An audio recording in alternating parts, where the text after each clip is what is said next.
给我上！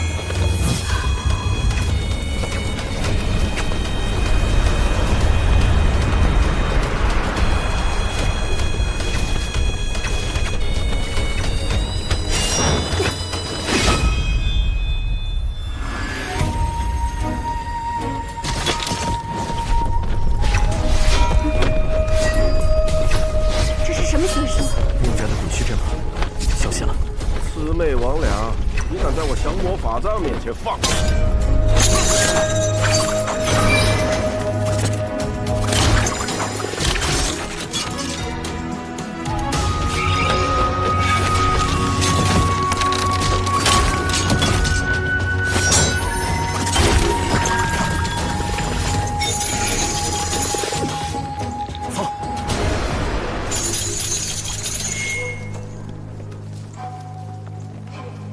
真没意思。车叔啊，我们一起共抗天外天的时候，怎么没发现你有这么厉害？女儿面前，自然要卖点力嘛。况且对抗天外天什么的，又冒给老子钱。慕白和穆青阳跑了，跑了就跑了呗，真留下来两个小子，会逼急木子遮了个疯子的。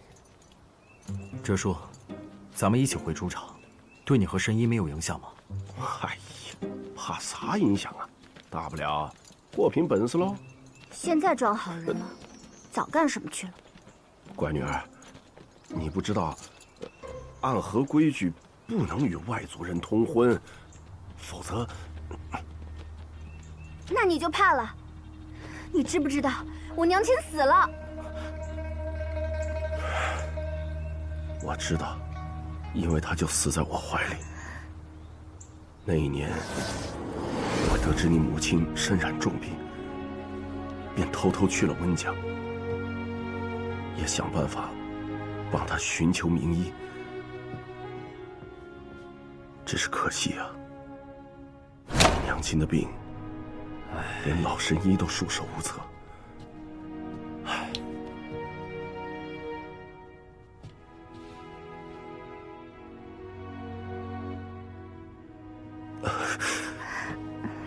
后来，阿和警告我，要是再去见你们，就把你们都杀了。我不怕死，可是我怕害了你们呢。如今一切都已明了，神医，你也不要太悲伤。你们父女重逢，总是一件值得高兴的事情。现在是高兴的时候吗？对，小木鱼啊，难怪昌活那小子看谁都砍一刀，唯独对你最是心软。你果然招人喜欢呐。昌河此刻在哪里？他啊，不愿与你相见，去执行更危险的任务了。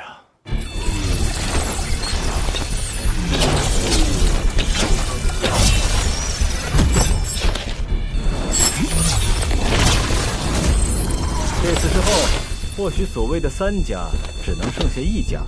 你以为我还会惧怕你这个穆家家主吗？你找死！蝶舞，请张嘴！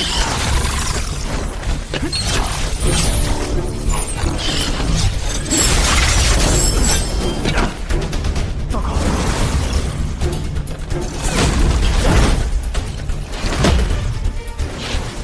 安和送葬师有别了。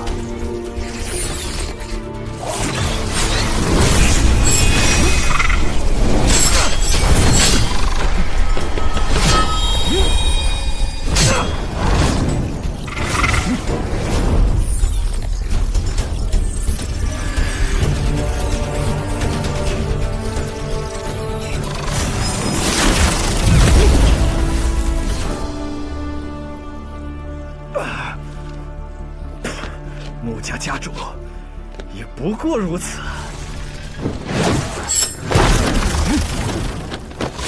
都说穆家家主3丈之外可称无敌，但如今已近3尺，那也是我的天地。手法不错，只可惜你的天地转瞬即逝，我的天地一瞬便是永恒。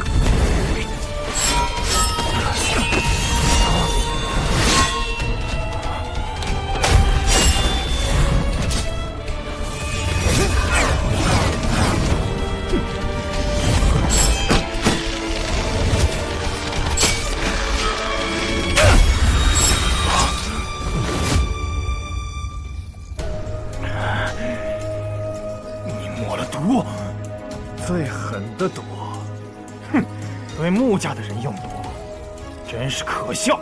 即便是你，逼出这点毒，也需要一点时间。我可以先杀了你，再逼毒。你可以杀了我，但你能杀得了我们吗？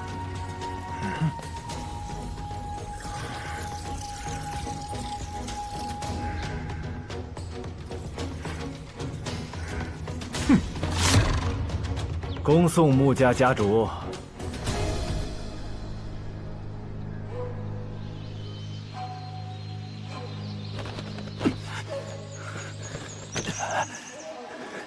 这个苏哲，实力太恐怖了。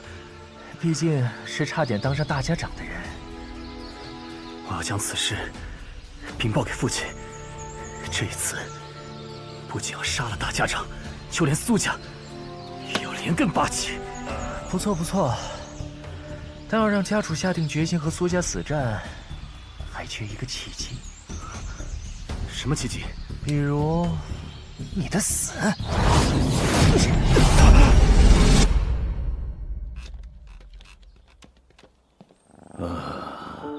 长河，你可真是好手段啊！老爷子，见笑了。能从穆子哲那家伙手下逃生，全靠老爷子增援及时。长河只是侥幸罢了。哼，你应该知道，我指的不单单是穆子哲这事儿。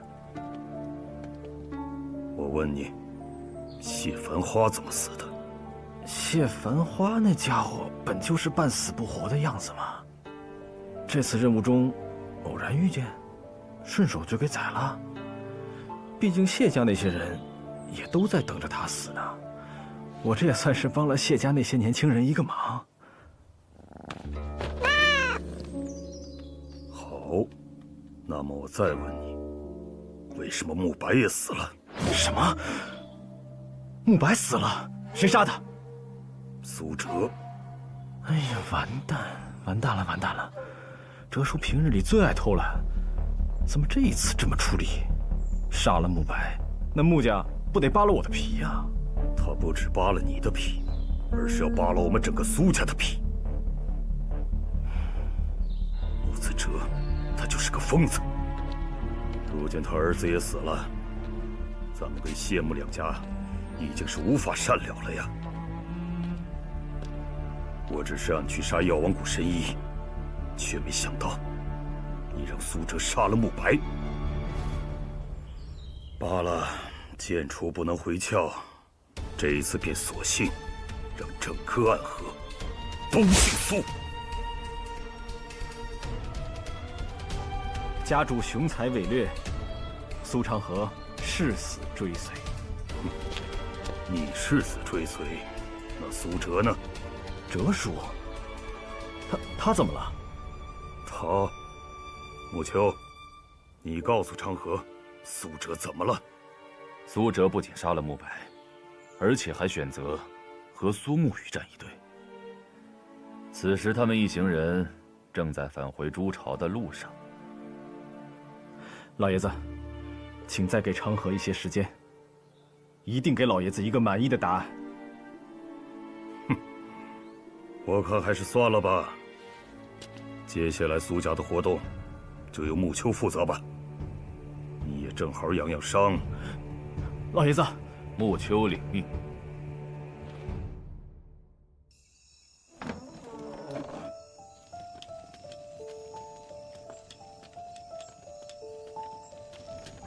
什么人？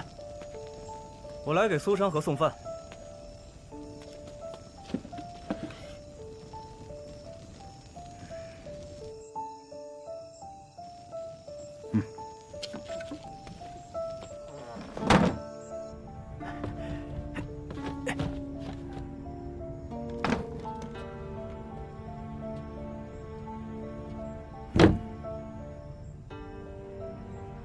就我自己过来了，老爷子下令说是为了保护你，特意增多了一些巡逻人员。就连本家弟子想来见你一次，都得先用送饭的名义才能过来。哼，想把我软禁起来？你为了给苏沐雨留下生机，现在连自己都软禁起来了。我们的计划就这样半途而废吗？时机未到，等我信号吧。哎，让我看看都带了什么好吃的。怎么没带点酒水过来啊？大哥，都这时候了，你还想着喝酒啊？待会儿你帮我送个消息出去。这就是信号？不冲突，就一句话：守住梦想，离开是非。你的伤势已经好的差不多了，剩下的只要好好静养便可以。我要走了。离开之后呢？继续执行你之前的任务吗？即便你不动手，大家长也过不了这场劫难。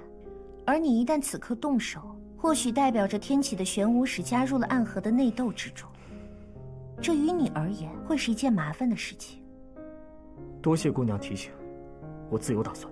木头啊木头，你真是块大木头。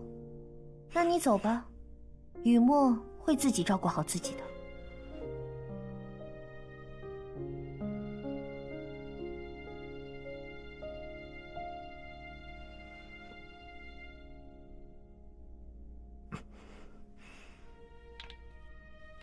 告辞。啊，真是心狠的男人啊！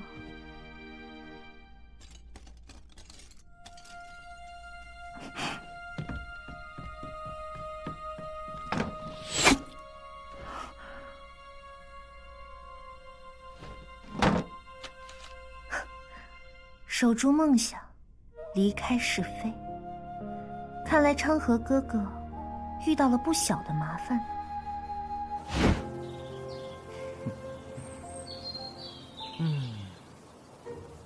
看来被软禁之后，你过得更加闲适了。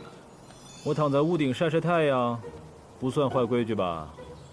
只要你不踏出这处府邸，别给我添麻烦就好。唉，早知道早点受伤了，不用打打杀杀，晒晒太阳、睡睡觉的感觉真不错呀。哼，你得了闲，却害了我。穆秋书是宗门本家出身，武功一流，威望很高，比我适合当主帅。等我伤好了，定为穆秋书鞍前马后。放心吧，一定等得到你伤好。我如今的策略是等。我当时的策略也是等，怎么就被老爷子带队来威胁呢？因为当时谢家、穆家都陆续动了手，唯有你一直在那里光看不动。但是现在不同，谢家、穆家都受了重创，且都对我们苏家有了巨大的敌意。我们若贸然动手，很有可能会遭到他们的联手对付。不必担心，老爷子说了，以后整个暗河都姓苏。现在局势最不利的却是我们，就好像有一只手在无形之中操控着这一切，而他的目的是让暗河在这场混乱之中没有一个赢家。哦，是谁有这样的能耐？雪月城、无双城，还是天启城的那个举世无双的王爷？暗河真有这么重要吗？值得那位王爷出手？你也未免太看得起我们了。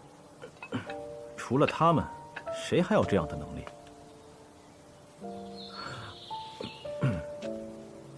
雪月城那几位当家的，和我还算有点交情。要不，我去问问他们。你说10句得有9句是假话，唯有1句真话，却可能改变很多。我只是个无名者。穆秋书这么看得起我？君子之泽，30而衰，50而斩。暗河传承至今，若没有你们无名者，早就该衰亡了。若有人能看破这场迷雾，我倒希望是你。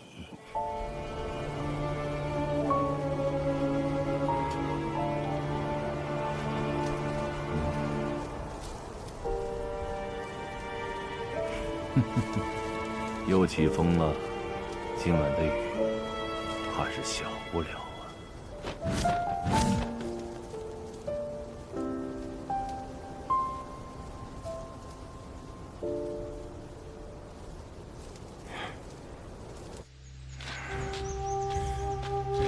没消息。不行，时空生变，去把穆斯林请过来。是。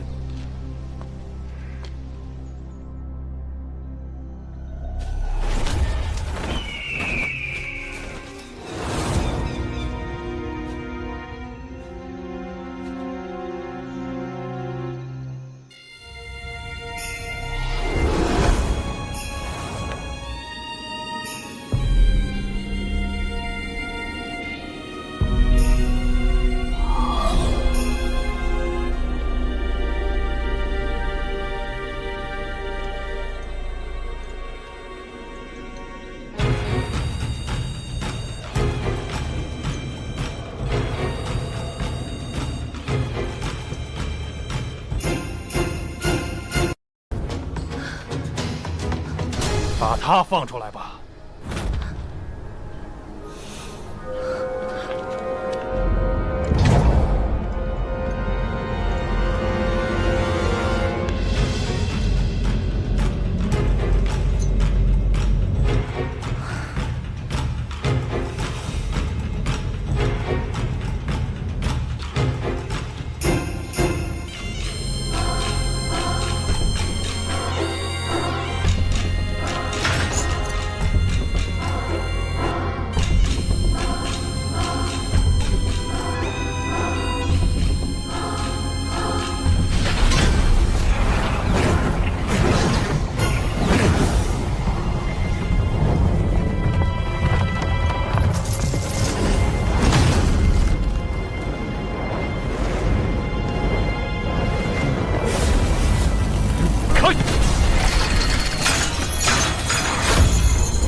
柯叔，神医有消息了吗？还没有，担心三家再来偷袭，我们全部守在筑巢，不敢继续。速速派人去寻，12个时辰内若无人救之，大家长便神仙难救了。哎，我们12校还能站着说话的，就剩6个。你什么意思？哎，柯叔，您别生气。申侯，你少说2句。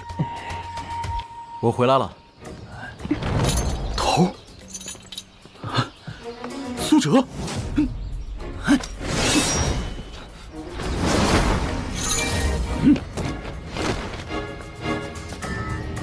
头，他怎么来了？暂时没有时间细说，你们只需明白，哲叔作为上一任的魁，他愿意站在我们这一边。明白，明白，明白。是啊，肃清暗河内乱，乃吾辈之责。该死的苏沐雨，别乱给我扣帽子！柯叔，大家长情况如何？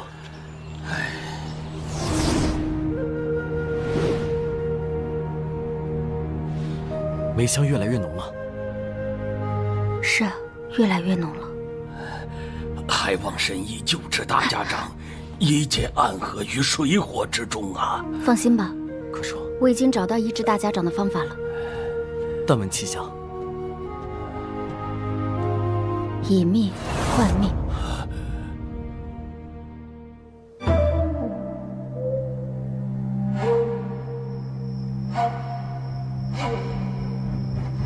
邪气刀那徒弟的下落，找到了吗？回家主，谢不谢败于苏沐雨之手后便离开了。我们派了数名弟子去寻，但还是没有下落。哼，擅自离开暗河，便是叛逃。接回线路。在。传信给谢七刀，让他来九霄城。想要置身事外，笑话。家主。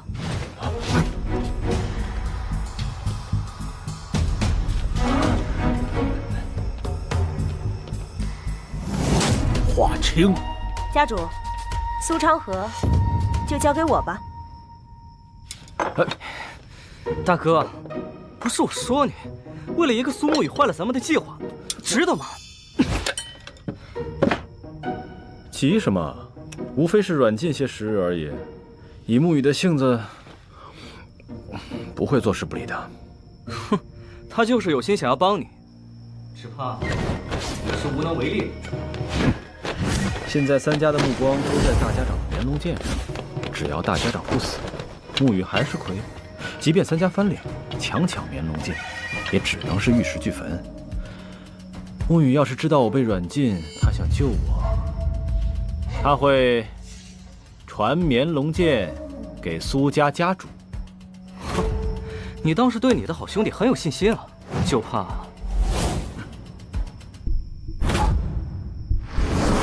你管好你自己的嘴！什么人？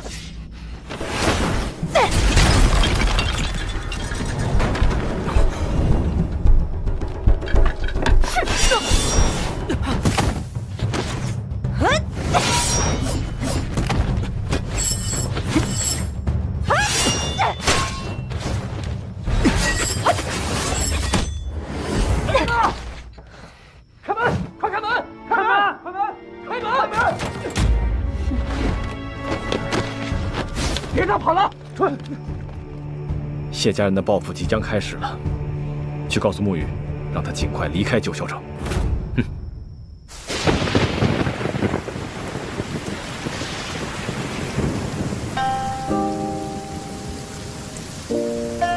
厨娘，是我没有保护好你，没有保护好朱颖12小。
别给我装神弄鬼的！好啊。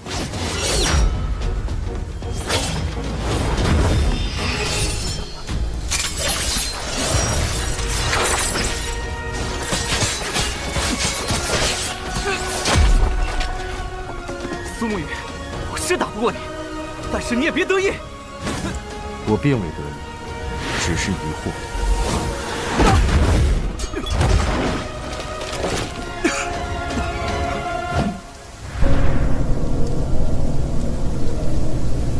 你来找我有何事？以你的剑术，长河让你来找我，定然不是来杀我的。哼，杀你？你可是他最好的兄弟，那怎么舍得？我们原本的计划是利用谢幕2家的高手，刺杀大家长，夺取绵龙剑，顺带着将他们也尽数坑杀在朱城，将所有的罪名都推到朱颖和你的身上。可惜呀，到最后，他还顾念着和你的兄弟之情，让你快跑。够了，你到底想说什么？他让我带话，他现在是天际之人，再不用与你拔刀相向了。长河被软禁了，为什么？办事不力，再加上他杀了谢繁花，折叔杀了慕白，导致其余2家将矛头全部指向了我们苏家。他让你守住梦想，远离是非。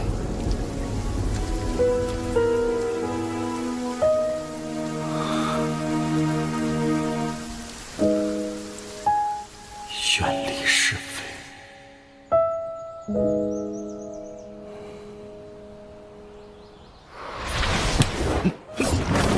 不用找了，是雨墨的信件。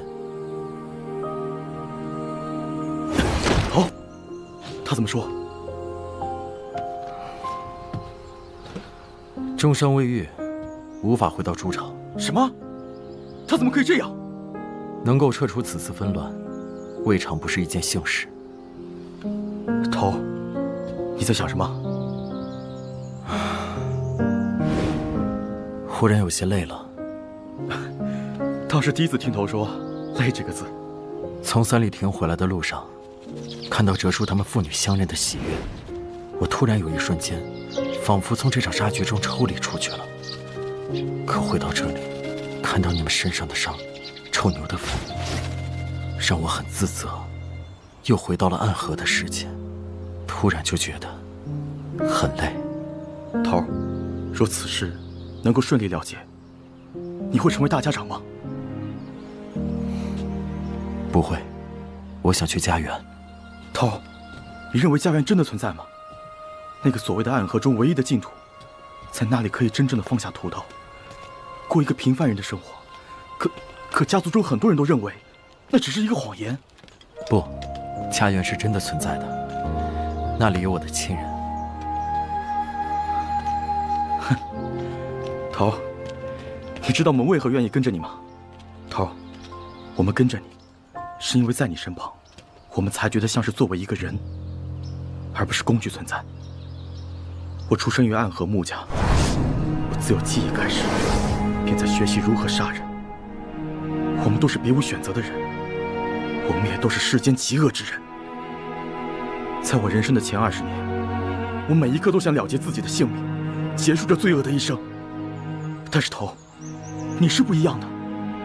我以为加入朱影，不过是这段噩梦的延续。但是头，你是我在暗河见到的第一个心存善念、心中仍留有阳光的人。你说加入朱影，可以不再是杀戮的道，而是守护的道。那么我愿意为守护而死。即便你守护的是一个极恶之道的掌控之人，不，我守护的是头你呀。那我守护的又是什么呢？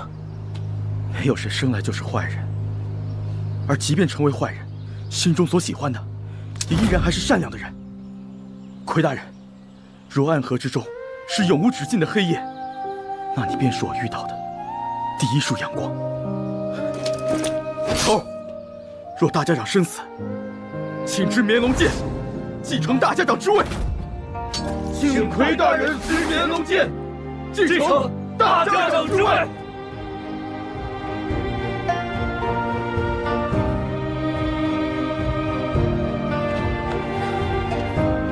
我答应你们，一定带你们回家，荣耀且自由的回家。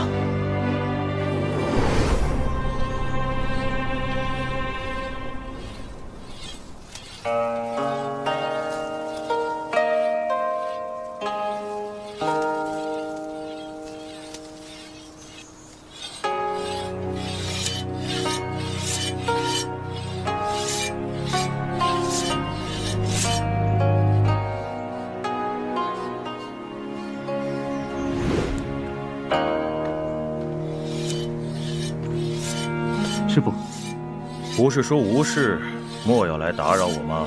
这一次弟子前来，有3件事要禀告。讲。第一件，谢不谢回来了？回来了。人呢？他说有个东西要给师父看。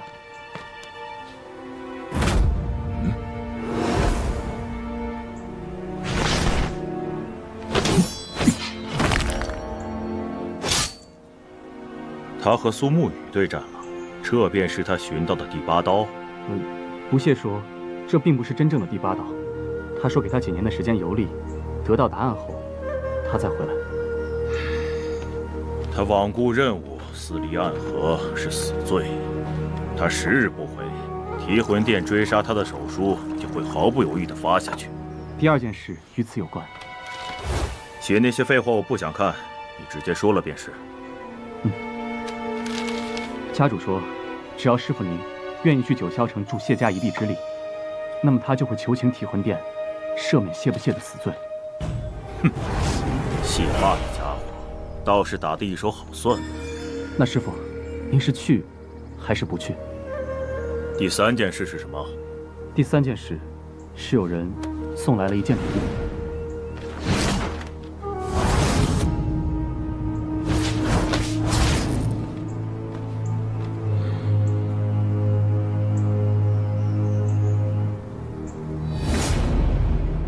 彼岸。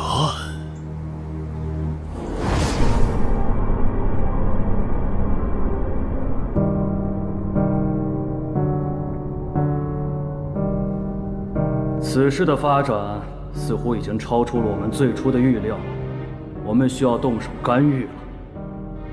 那么，我们3人中应该由谁前去呢？自然除了你，都可去。此行可减恶，可赦罪，唯独赐不了福。那便我去吧。那便你去。此行前去，只需记住一点：谁都可以杀，谁都可以死，但是暗河必须依旧是暗河。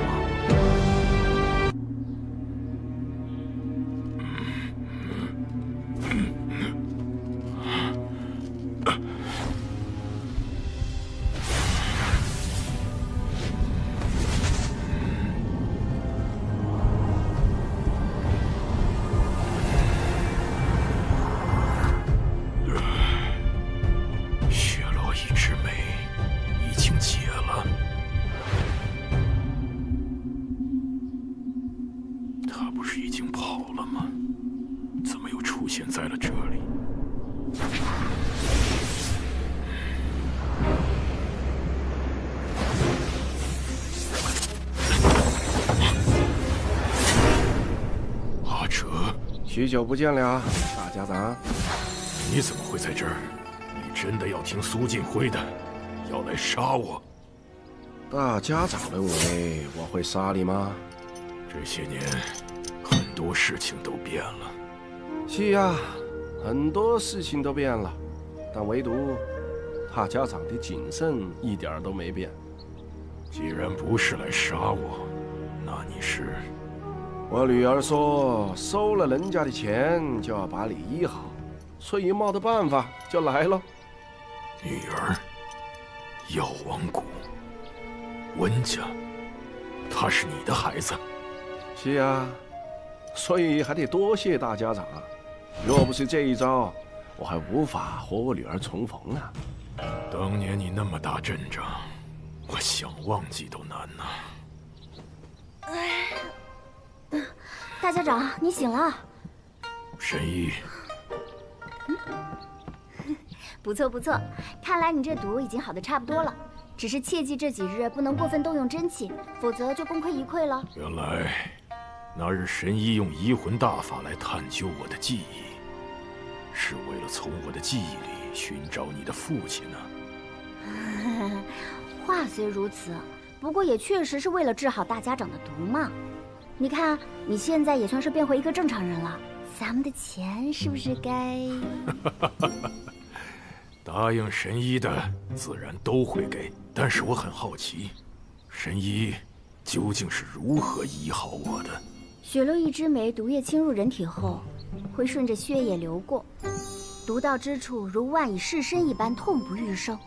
我以移魂之法与大家长同感同知之中，我发现52丹穴、300双穴以及50个经外奇穴之中，有一处穴道得以幸存，那就是至阳穴。于是我就用了109根银针，将那血漏一枝梅的毒全部逼到了至阳穴。最后在至阳穴再刺一针，方将那毒尽数逼出。我也曾经这样想过，但是若那一针刺破了至阳穴，那结果只可能是真气大泄，毒发身亡。因此下一步是需要一个内功精湛之人，以手掌附至阳穴，将那毒给吸出来。所以这病最后救治之法很简单，就是以命换命。以命换命，是阿克吗？我还以为大家长猜不到是他呢。我记得第1日我们进这朱巢的时候，大家长明明已经站都站不稳了，却还要在他面前保持着正常的模样，还和我说，要是见过他杀人的样子，便不会再对他放松警惕。可就是这个无法让你放松警惕的阿克，为你献出了自己的性命。他人在哪里？他已经走了。这条路我守了半辈子，无论何人也从未敢踏入半步。这朱朝的无声阵，何尝不是暗河中人的梦魇呐？此番回首，却也恍然。魁大人，在临终之前，就再陪我走完这最后一段暗河之路吧。柯叔，真的不等大家长醒来了吗？你和大家长之间的关系很好吧？就如你和昌河一样，了却恩怨，再无牵绊。对彼此来说，我们都未曾远去。真希望能像柯叔一样，有机会远离暗河，远离纷争，去属于我们的家园。墨鱼呀，大家长没有看错你，你是这一代暗河之中最有天赋和责任心的人。跟随自己的内心，你会是暗河的那一束光。我会记住柯叔的话。那个小神医一直喜欢这个朱朝，改成药府也好啊。他确实想要这处朱朝，但我怀疑，他并不是想要改成药府，而是想直接卖了。神医确实是个不错的姑娘啊。原来柯叔也会调侃人。在人生的最后一段时间，我不再是穆可文，也不属于暗河，没有这些负担。我忽然觉得，活在这世间也多起了几分滋味啊。无名声，暗涌动，归路于乱世求川河。天策引，德性百家于此，踏归去。无恩，无怨，无羁绊。阿爹，他们之间又有什么故事啊？他们曾经都是穆家的人，应该是好兄弟吧。后来，一个成了至高无上的大家长，一个成了驼背丑陋的看门人。大家长不是出身我们苏家吗？怎么哲叔说成穆家了？那就是另外一个故事了。木鱼，进来，我有话对你说。是。他们想杀我，无非是想得到这柄绵龙剑。为什么暗河之主一定要拥有绵龙剑呢？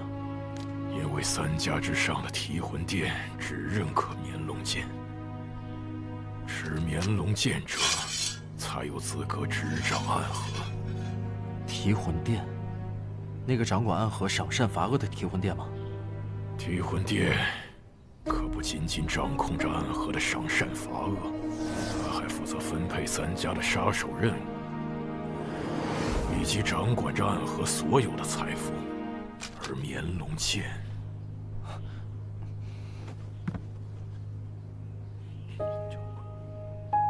所以剑出无法回鞘。这一次3家尖锐进出，必定要得到一个结果，而结果就是重新选出一位大家长。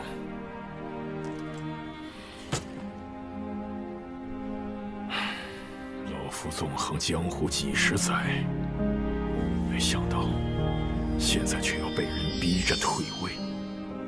可暗河传承向来是以先代大家长指认继承人，我若认定了就选你，你当如何？我会另找一位继承人，再把剑传出去。你想带领你所有重视的人去往家园，过远离杀戮的日子，可是想要完成这目的，却又不得不在一次次的杀戮中活下来，真是矛盾的人生啊，苏沐雨。可正因为这样矛盾，让你的剑术越来越强。万幸之礼，最后一句话是什么？从此之后，你我皆是血亲，三姓同宗，生生世世都为家人。虽是血誓，却也终究抵不过权力和利益。你认为3家家主中，谁可担当此任？谢家家主谢霸，刀法绝世，性格豪放，颇有大将之风，但过于冲动鲁莽，不是领袖之才。穆家家主穆子哲，武功深不可测，心思亦是深不可测。统帅暗河不在话下，但是他性子过于阴沉了些。而苏家家主苏晋辉，是这几代苏家家主中最得人心之人，性格沉稳，赏罚有度，是沐雨觉得最适合继承绵龙剑之人。你推荐苏晋辉，不只是因为这个吧？听说苏家把苏昌河监禁了，你想在传绵龙剑的同时，以此为筹码，换出苏昌河？3家家主的性子，大家长比我更明白。至于昌河，就算没有绵龙剑，我也一样会去救他。很好，带上绵龙剑去找苏晋辉，就说大家长之位传给他了。可你需答应我一件事。你说。若最终别无选择，请握住绵龙剑，即大家长之位。但我还是希望你可以有选择。若连苏沐雨都别无选择了，那暗河的末日也将来临了吧？此事之后，我护送大家长北行，去家园。神医果然名不虚传，我感觉我身上的伤已经痊愈了。伤到筋骨至少要调养100天。苏沐雨进去这么长时间了，怎么还不出来？爹爹不是在这里啦，总想着别的男人可不行。头说要把绵龙剑带给苏家家主苏晋辉，尽快解决3家的纷争。临走时，交代了此行凶险，让我们在此处院落保护好大家长和神医。这个臭木头，竟然什么也不说，把我自己扔在这里。不是还有我吗？不行，想把我自己扔在这里，想得美！我要去找他，说好的一直保护我。果然男人都是骗子。乖女儿，莫这样看到我啊！哎，对了，你不是想找沐雨那个小子吗？嘿嘿，我知道一条近路，不过嘛，先叫一声爹爹听听。好啊！哎呦！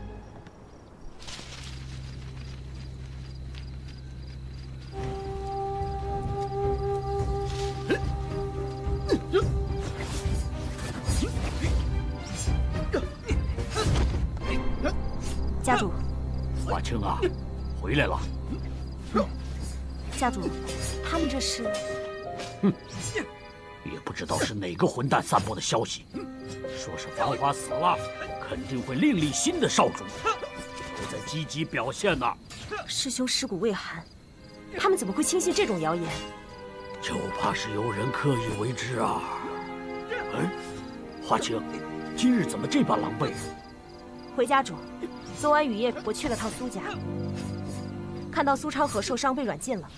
家主，苏沐雨真的会拿绵龙剑去救苏昌河吗？哼，他苏沐雨不过是个无名者，有什么资格拿绵龙剑？更何况，就凭他苏昌河也配？启禀家主，苏沐雨带着绵龙剑出了朱巢。你说什么？苏沐雨带着绵龙剑出了朱巢？是，看方向，应该是朝着苏家去的。通知穆家，就说苏沐雨要传剑苏家，此时便是我们夺取绵龙剑的最佳时机。是。家主，为何要通知穆家？哼，木子哲不是也想要绵龙剑吗？那就得出一份力呀！华清，谢家弟子由你统帅。是。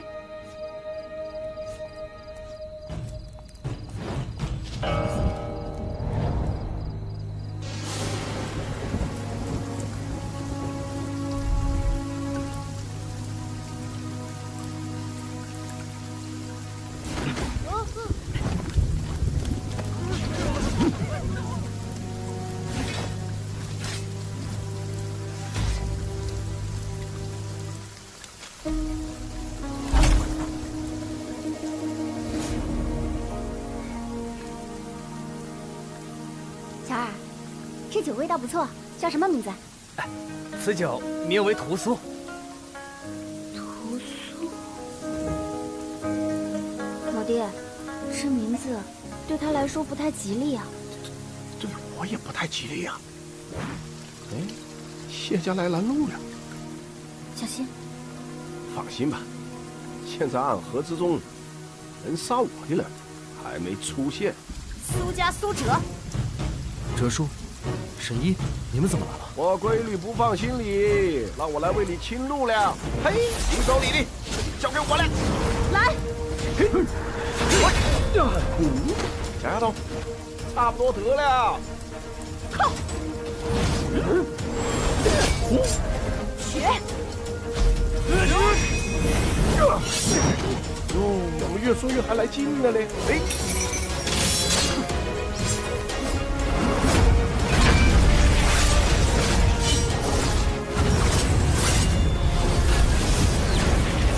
来下苏哲，我去找苏沐雨。丫头，先打赢我再说吧。一起上！你留下绵龙剑。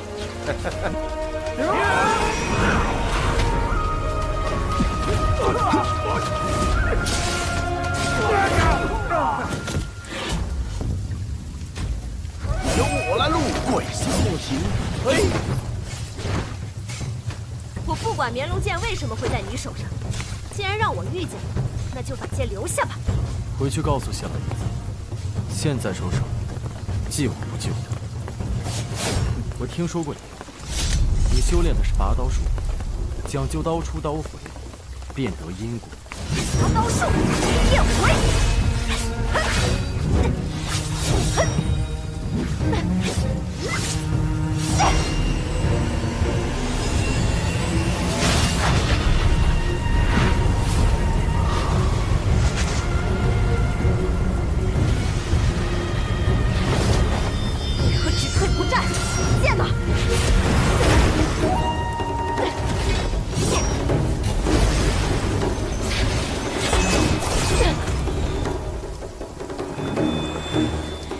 收揽过雨水，便可成剑。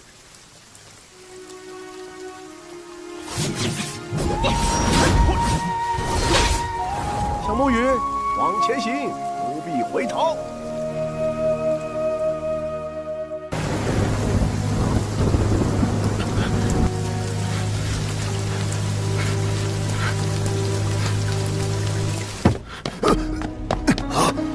家主，苏沐雨已过清河街。再有半炷香的时间，便要到这里了。他一个人来的？本与苏哲一起，可是半路遇见谢家杀手，苏哲替他拦住了谢家刀客。他来干什么呢？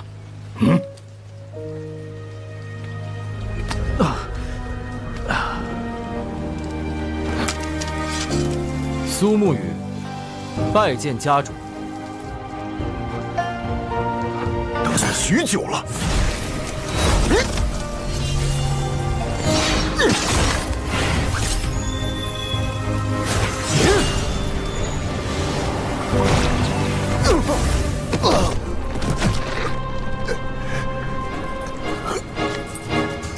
灭破剑法果然不凡啊！多谢家主夸奖。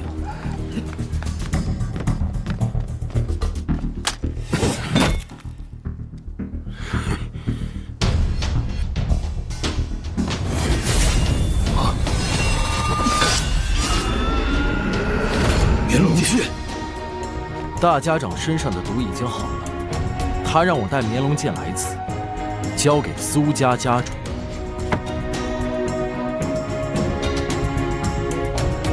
大家长将绵龙剑传给苏家家主，自此暗河大家长之位由苏家家主担任，请老爷子接见。哦，有什么条件吗？其一，老爷子给提魂殿发一道手书，让我、大家长、哲叔以及朱影12校离开暗河。离开暗河，去往家园，条件倒是不难，只是你真的相信家园真实存在吗？这是另外的事，就不劳烦各位费心了。既然说了其一，那便还有其二吧。你说吧。这个家伙交由我处置。不行啊，家主，我誓死要追随苏家，你不能把我交给苏沐雨这个狗腿子。此刻只要老爷子愿意，便可拔剑继大家长之位。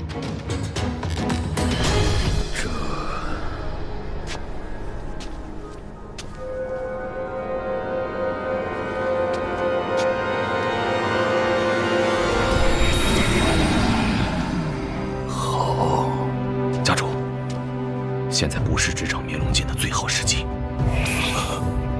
是啊，大家长这是在考验我呀。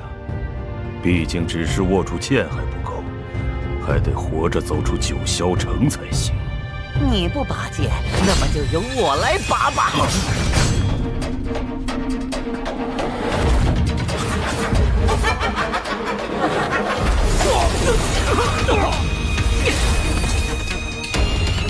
别当傻子，人不是冲你来的，这个时候露舌头。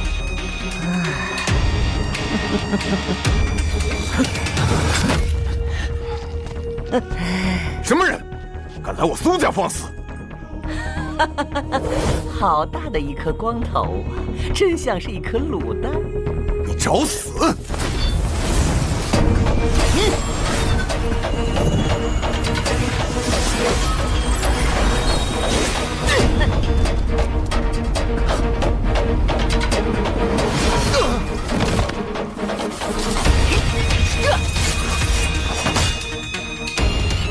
我的这风呢？怎么把他放出来了？此人是谁？穆家穆慈灵，当年从大家长那儿偷了阎魔掌的秘籍，自己偷偷修炼，结果把自己练得人不人鬼不鬼。这件事儿在穆家闹得很大，后来便被关起来了。卤蛋，你叫什么名字？苏家，苏志奇。不错，死前还敢如此大声说话，确实有志气。哎呀，有些人的名字一听就取得很潦草，是注定要被杀死的人。不过有的名字就不一样了，譬如苏静辉，这名字听起来就很难杀。生见慈灵，死见阎王。10年前我便劝穆子哲杀了你，他不愿意，说将来或许会用到你，却没想到他说的用到竟是这个目的。单凭你一人想杀我，未免有些可笑。能不能杀，试过不就知道了？什么？好快！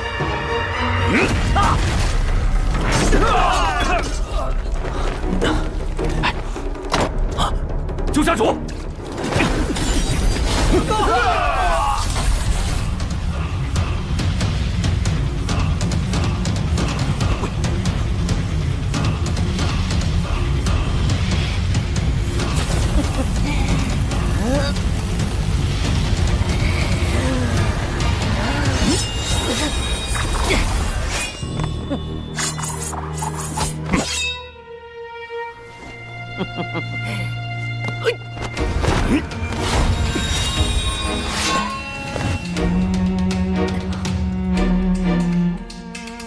再厉害的武功，也有他的破绽。当年我们3人合力制住你之后，我便想过如何单独破你的研魔掌。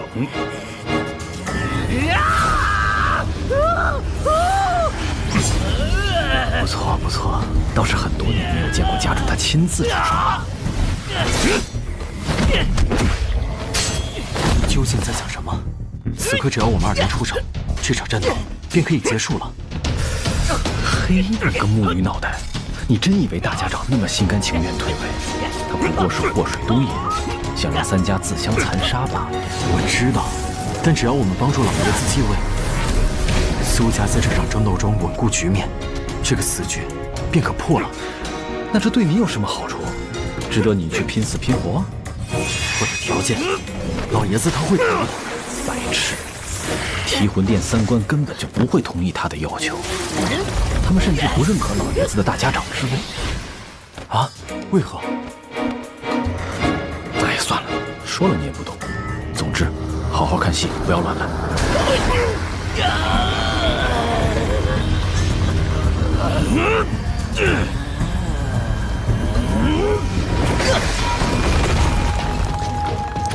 哇！走走走，出去看看。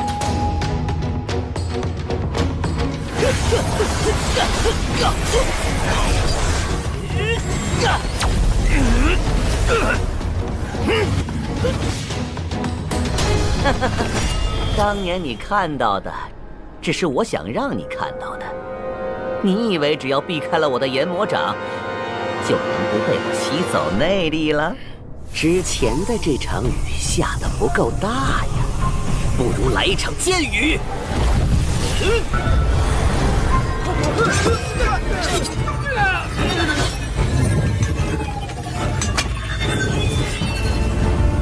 哦，苏家还藏着位高手啊！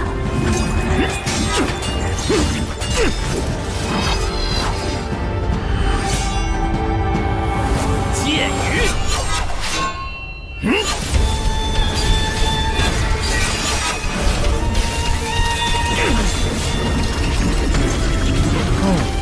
这一招和你的18剑阵倒是有些相似啊。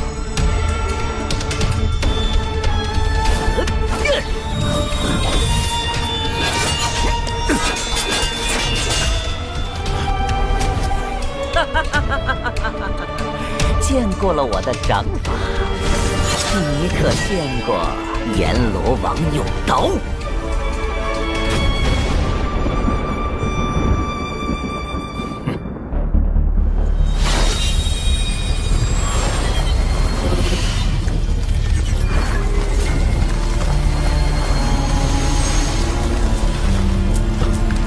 来了，老爷子的寒霜剑气。这下精彩了，可惜了这场好戏，缺了谢家一方，有些遗憾了。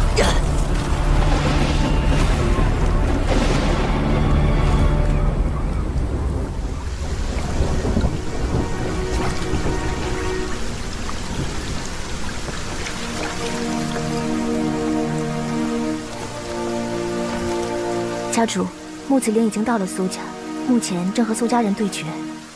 苏家除了苏晋辉，此刻无人能与他一战。如此甚好，杀了苏晋辉，也能少了不少麻烦。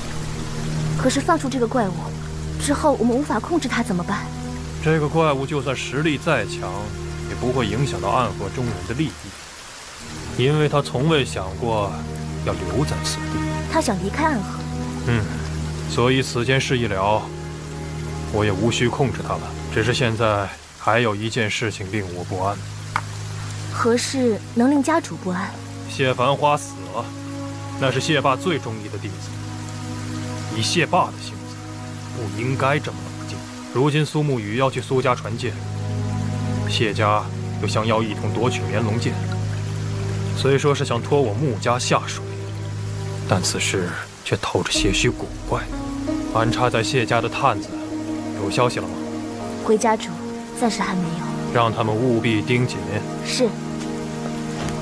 家主，谢家还有底牌吗？有，只看那个人是否愿意出手了。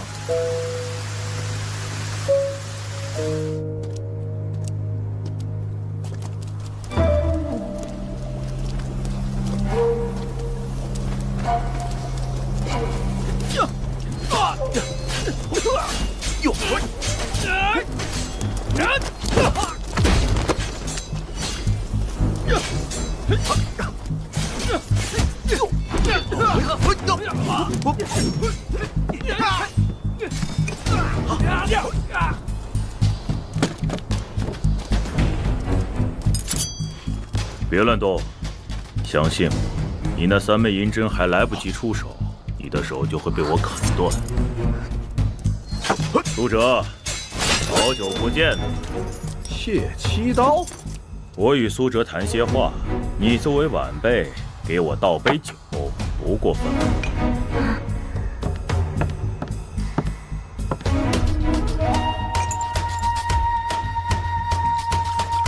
不要耍花样，否则我会杀了你。怎么敢耍花样呢？谢家其他人止步于此，我过去。苏哲，你留下，这个姑娘我不杀。看看你们的七刀叔，做事和刀法一样的凌厉呀。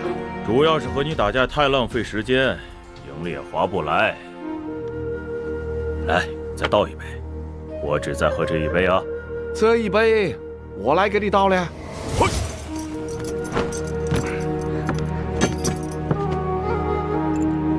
哎呀，没想到七刀兄这般闲云野祸之人，也会来趟这趟浑水。这九霄城进了可就难出了。人在江湖，身不由己。那人在暗河呢？人在暗河，永世的超生。此人便是谢家刀法第一的谢七刀，吓死个人了。唉，便是他了。如今的谢家家主之位，可以说是他让给谢爸的。方才他说的是谢家其他人止步于此，他过去，你留下，然后饶我一命。没错，他是这么说的。那你们这个约定里并没有规定我不能走。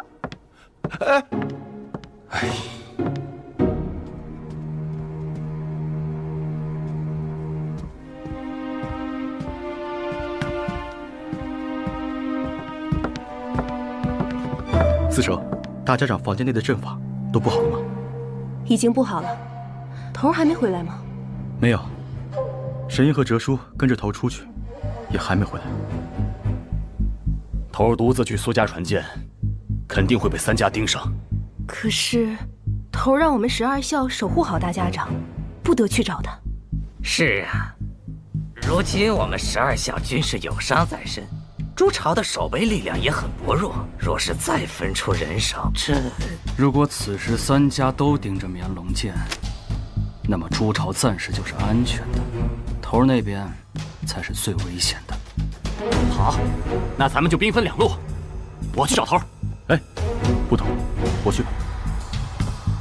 我们也去。那我和阿虎去吧。等我们回来。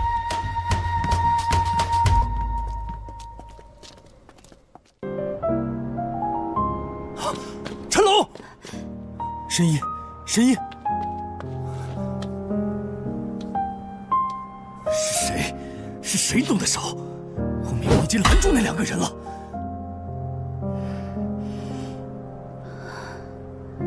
头，我愿意为守护而死，即便你守护的是一个极恶之道的掌控之人。不，我守护的是头你啊。既然大家长和苏晋辉都已放弃了绵龙剑，那么此剑归于谢家，还是归于穆家，与你还有什么干系吗？何苦要以死相守？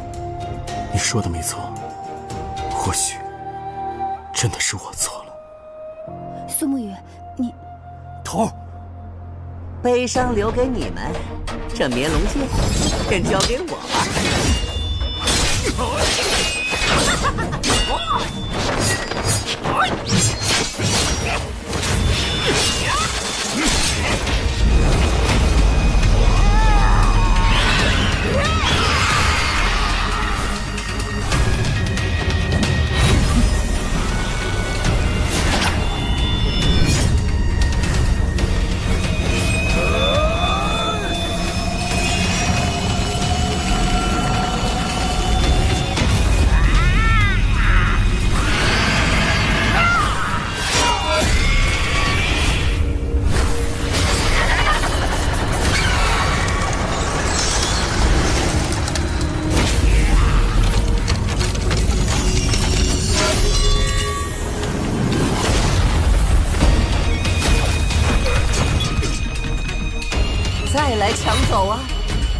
我的手中。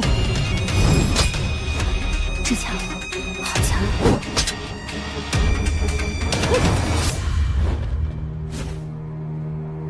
真不追吗？不追了，我们带陈龙回朱朝。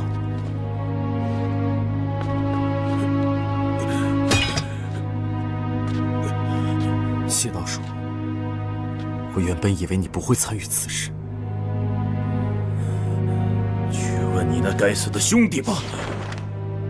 他难道说的是长河？神医，银狐，咱们走吧。真不追了吗？那是成龙拼死夺来的。那柄剑已经被人调包了，是假的。假的？假的？陈龙拼死抢回来的剑，居然是一柄假剑，是谁将剑换走了？应当就是那暗中出手之人。你们回朱朝，我去寻那人，我杀了他报仇，抢回真的绵龙剑。头，我们朱隐12小自从跟随你的那天起，便立过誓言，为你而死，不是悲剧，而是荣耀。如今陈龙已死，就让我前去为你夺剑。银狐，属下在。随我回朱朝。这是我的命令。面若平湖，而心有惊雷，这是大家长对你的评价。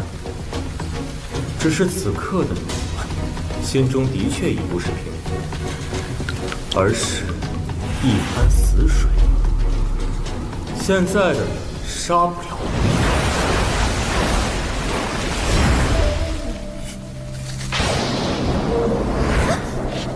见鬼了！银狐，照顾好陈龙和神医。你是谁？我们曾经见过很多次。你是提魂殿的人。聪明。那么你可否猜猜，我是提魂殿的哪一位？提魂殿3关：天关赐福，地关赦罪，水关解厄。如今此处这般混乱，想必是水关前来解厄。哼，跟聪明人交流就是省事儿。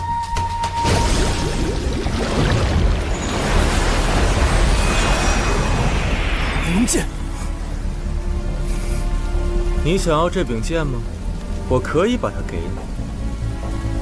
方才动手杀死陈龙的人，是你。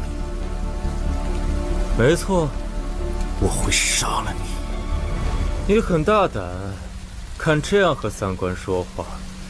我苏沐雨发誓，不管你身份如何，不管你走到何处，不管我需要耗费多久，我一定会杀了你。听说你向来剑术高超，性格温和，没想到也会说出这等凶狠的话。可现在你杀不了我，因为剑在我手里。你需要先进行另一个选择，拿住剑，成为暗河大家长的第1位无名者。或许距离你能杀死我，才能更近一步。将剑给我，我拿给大家长，剩下的事由他定夺。这倒是有意思的很。有的人在争夺权力，而有的人只想逃走。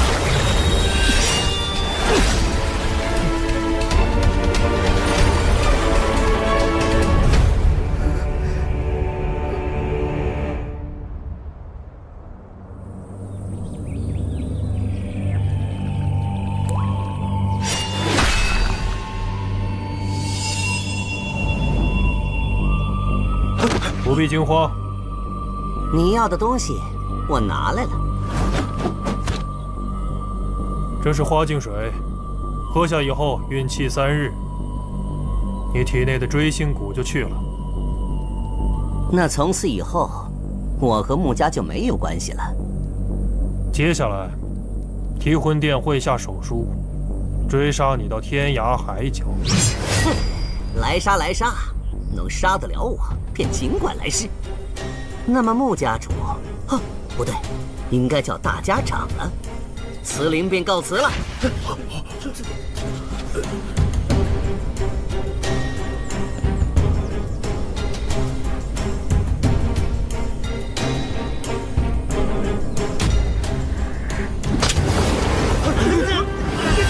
去告诉苏家和谢家的人，炎龙剑已被穆家所得，即刻返回宗门。是。一个人都别想从这里走出去。谢奇刀，如今绵龙剑在我手中，我已是暗河的大家长。握住绵龙剑还不够，你要有命活着将剑带回宗门，拿到提魂殿三关的面前。等他们承认了你的身份，你才是暗河的大家长。但你走不出九霄城，甚至你走不出这间院子。哼！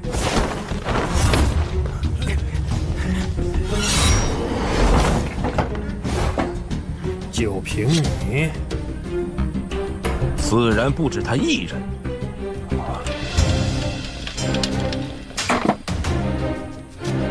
谢家有长刀56柄，求一把剑，就是不知道穆家家主愿不愿意给。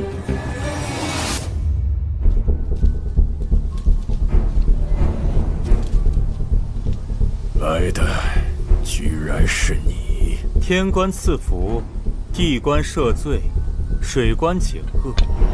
如今暗河混乱如此，自然是由我来消灾除恶。杀唐二老爷的任务是谁给的？哼，自然是你知道的那位。他的目的，自然是打造一个全新的暗河。新的暗河不该再有你。我可以去家园。家园？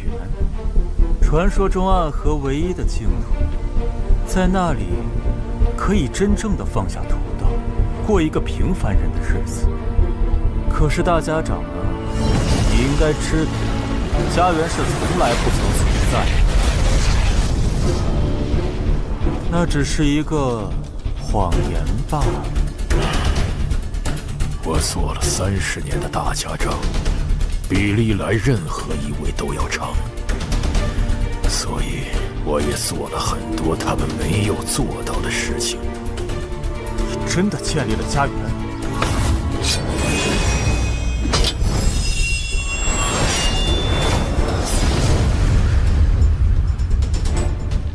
你们想用我的死血洗出一个新的暗河，可我觉得只有你们的死，暗河才能有新的未来。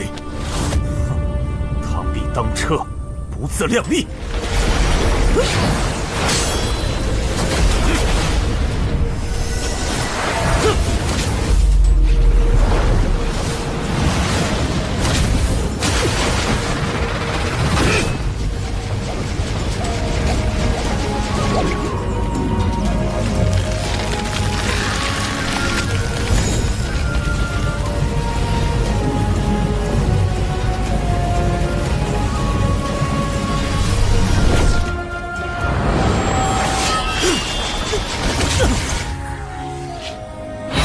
即便我满头白发，即便你们觉得我已不堪此位，但我依然是暗河之中最强的那一位。大家长，没事吧？连提魂殿都动手了，看来我们想结束这里的事不容易了。暗河水官也来了，看来真的遇到了暗河几十年来最大的变局。既是变局，我便不能是落子房。暗河大家长，你的命暂且留一留吧。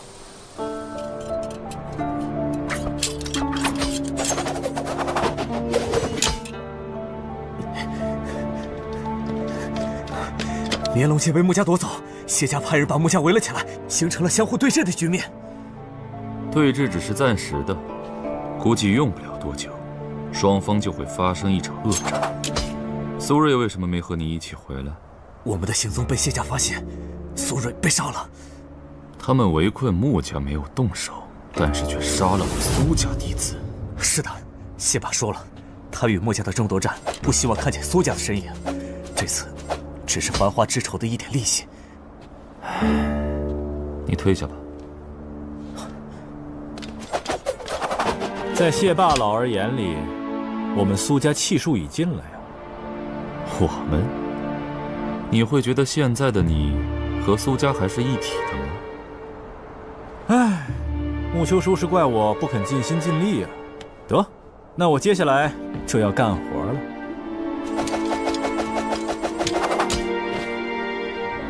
家主不让任何人进去。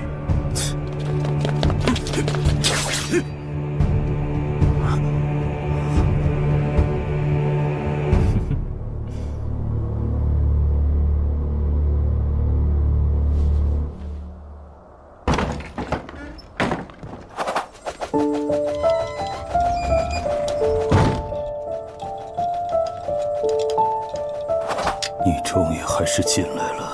老爷子猜到我会进来，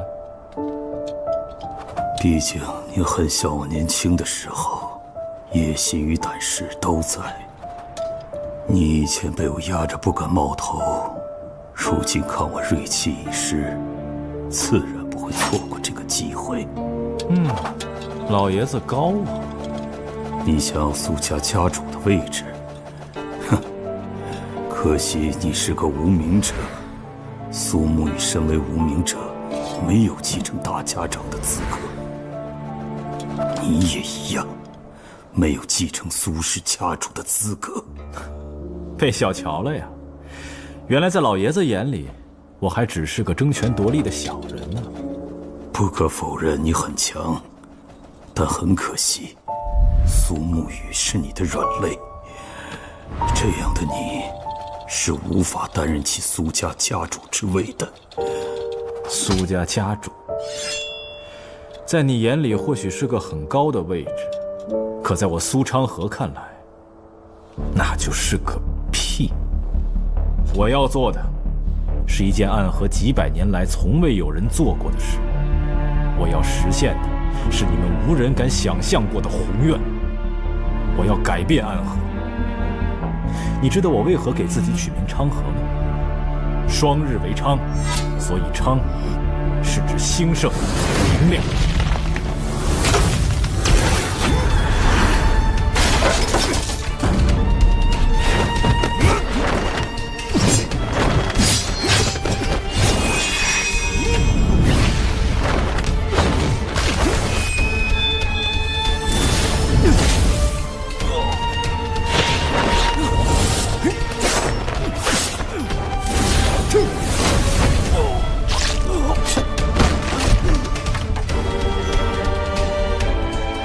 无爪之虎，无惊之龙，前方已无路，你还不愿止步？身为杀手，没有胜败，只有生死。只要未死，便还有路。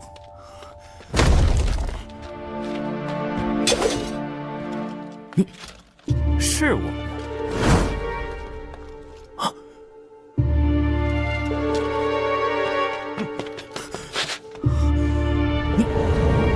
你们把苏家人都杀了，你们这是要谋乱！发现的有些晚了呀。你居然……我居然也会研魔掌吗？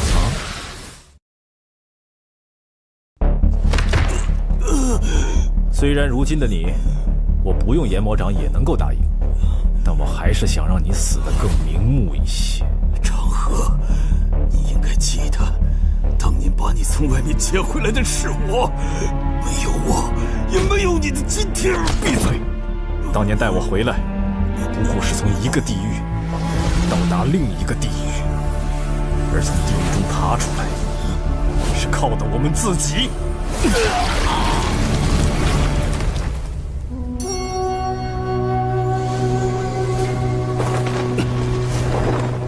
再见了，苏家家主。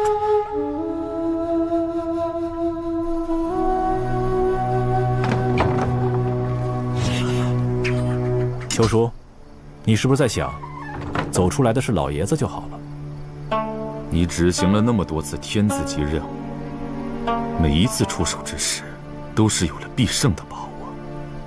想必这一刻，你已经等了许久了吧？秋叔很了解我呀，真是令人感动。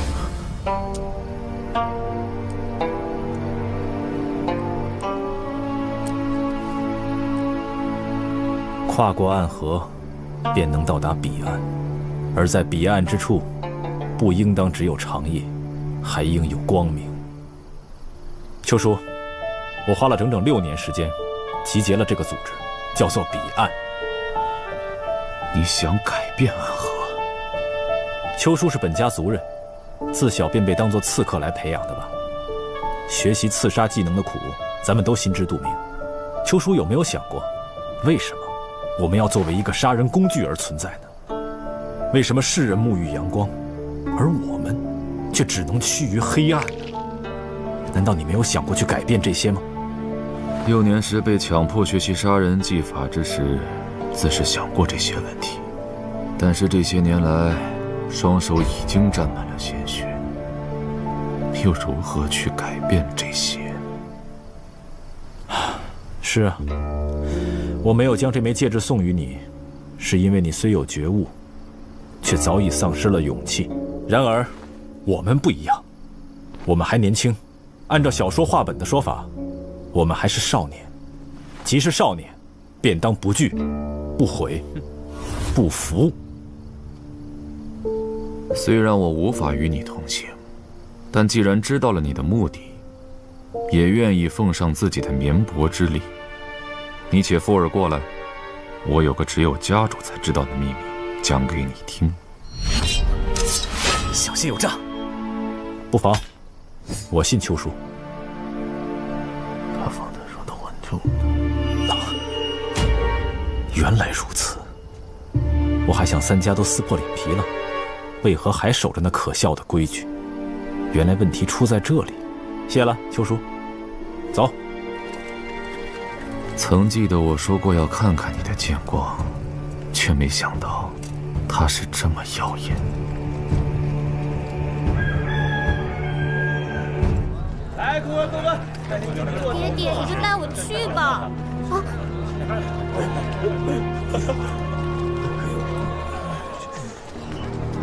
我害怕。不杀他，毕竟是秋叔，他方才说的那句话，也救了他。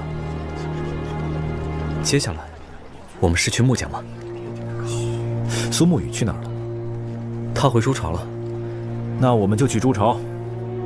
难道是为了保护你的那位兄弟吗？当初加入彼岸之时，我们便一直在为今天做准备。你身为我们的首领，不应该徇私。你说什么？你想杀了我？这就是你所谓的新暗河？你给我听清楚了，以苏沐雨的性格，除非他死了，不然他是一定会将绵龙剑给取走的。既然他选择不追绵龙剑回到朱朝，那就说明穆司令带回去的绵龙剑是假的。也只有谢霸那样的傻子才会去拼个你死我活。你若也这么蠢，便去给他陪葬吧。既是如此，说清楚便是。长河，住手！另外，你有句话也说对了，苏沐雨，他的命，我还真就保下了。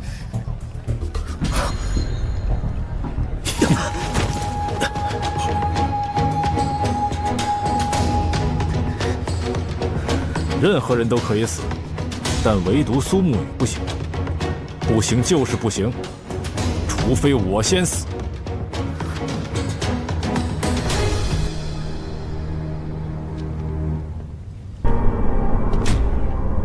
三官，许久不见了。天官已经动身了，在你面前的只剩下了我和帝官。使者来此，可是宗主有了新的指令？是的，宗主命令三官即刻离开提魂殿，撤离暗河。撤离暗河。宗主说，新的暗河即将建立。这一次，即便是我们也无法阻拦了。既然如此，那就让新的暗河流淌开来吧。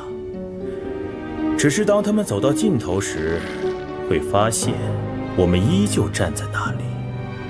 宗主的意思是，我们会以另一种形式掌控新的暗河，而提魂殿将不再有存在的必要了。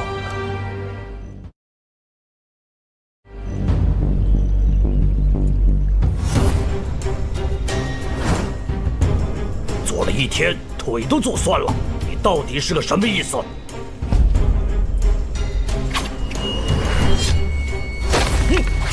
那就打吧！起阵，姑须。这家伙耗了这么久，是在准备姑须之阵。大家小心，姑须之阵，所见非见。当年雪月城3城主司空长风，一枪便破去了百里姑须大阵，想来是有无上神威。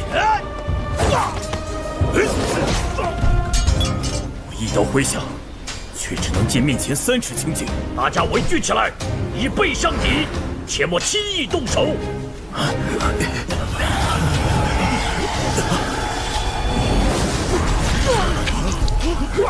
家主，下面有手！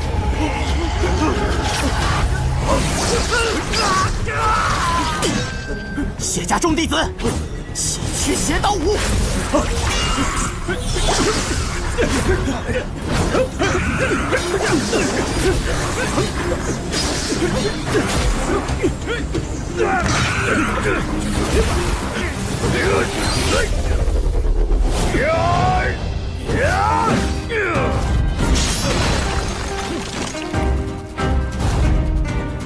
蝶舞9章记。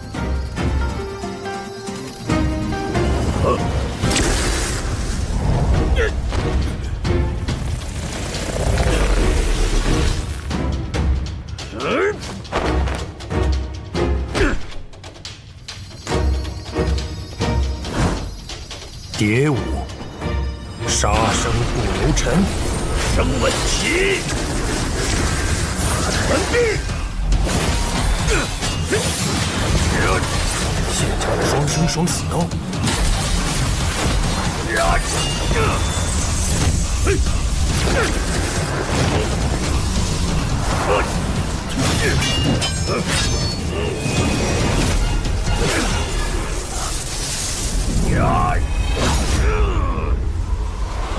这就是你们穆家的千机手，旁门左道。你想试试，是你的刀快，还是我的旁门左道快？或许我们一样快，但可惜我还有一柄刀。我从来都不是你的刀。为什么？当年谢家家主之位，本来是属于我的，但是你想要，我便打算让给你。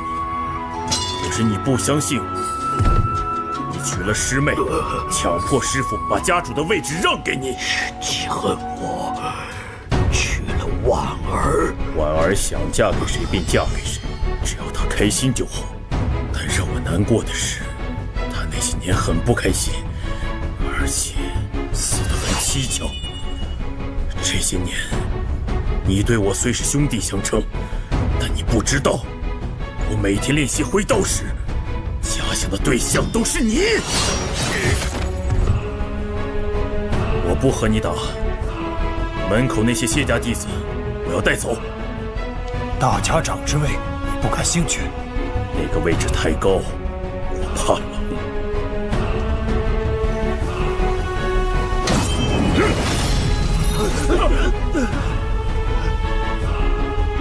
谢霸已死，以后谢家由我谢七刀统帅，有异议者出阵与我一战。有意思。若无异议，便随我离开此处。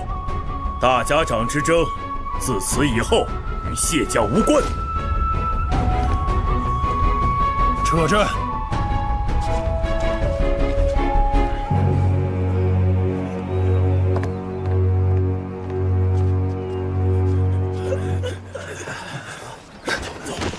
接下来我们该怎么办？怎么了？这柄绵龙剑是假的，是木子岭使诈。以他的性格，并不会。剑顶上还在大家长手中，我们去筑巢。桃木剑，大家长将死。墨雨，你回筑巢之后，脸色似乎一直不太好啊。回大家长，陈龙死了。难怪。你是否觉得自己选错了？墨雨觉得自己的路从未选错，只是我并没有做得很好。你呀，总喜欢将很多事情扛在自己的肩上。哼，你苏沐雨的好兄弟苏昌河啊，你不是受伤了吗？哎呀，装的装的，是苏家老爷子让你来的。苏晋辉吗？他现在可指派不了我了。什么意思？哎呀，这么隔着门说话挺累的，你让我进去。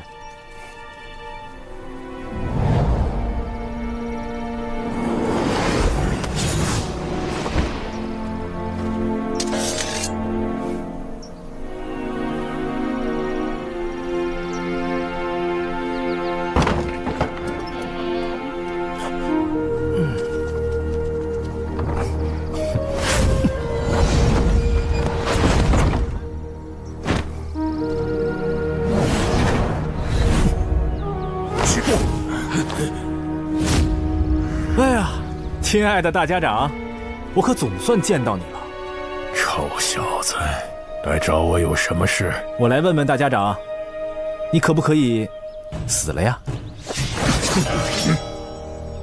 昌河，你是来说笑的吗？你觉得呢，大家长？大家长，你看我的这枚戒指，里面写着2个字，叫彼岸。这些年来，我在暗河之中，将这一辈最优秀的年轻人，都招募到了一起。我希望可以凭借我们的力量，到达暗河的彼岸。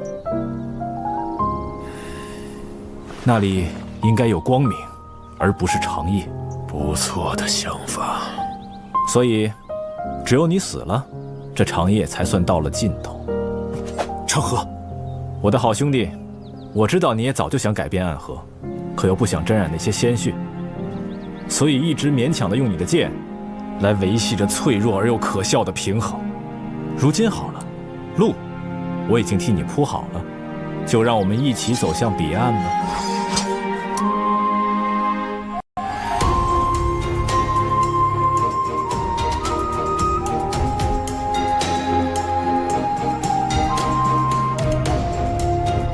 或许还有第2条路。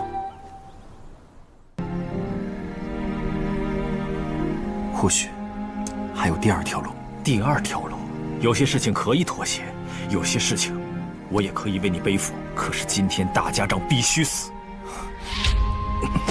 否则彼岸组织何以树立新的规矩？我是鬼，永远守护大家长的安危，至死方休。你太天真了，我怎么会认你这样的人做朋友？这个任务我不接。放肆！提魂殿下派的任务，岂是你一个小小苏家弟子可以拒绝的？洛南太守张太成，传闻中是个爱民如子的好官，所以你不想杀？给我们一个理由。没有理由，不想见。真是放肆！传信给苏晋辉，将其视为叛徒，直接抹杀。莫急莫急，看看谁来了。参见三官。苏昌河，你来此何事？苏沐雨是我的好兄弟，他想给提魂殿一个他接任务的规矩。好呀，谁都能和我们提规矩了，看来提魂殿需要立一立威了。莫急，你且听他说。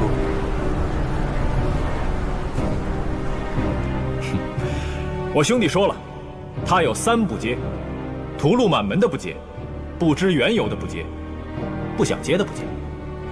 而我苏昌河来此，也立一个规矩。哼！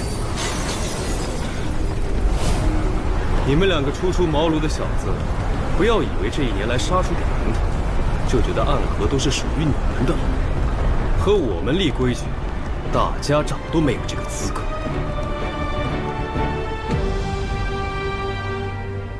我倒想听一下，他要立什么规矩？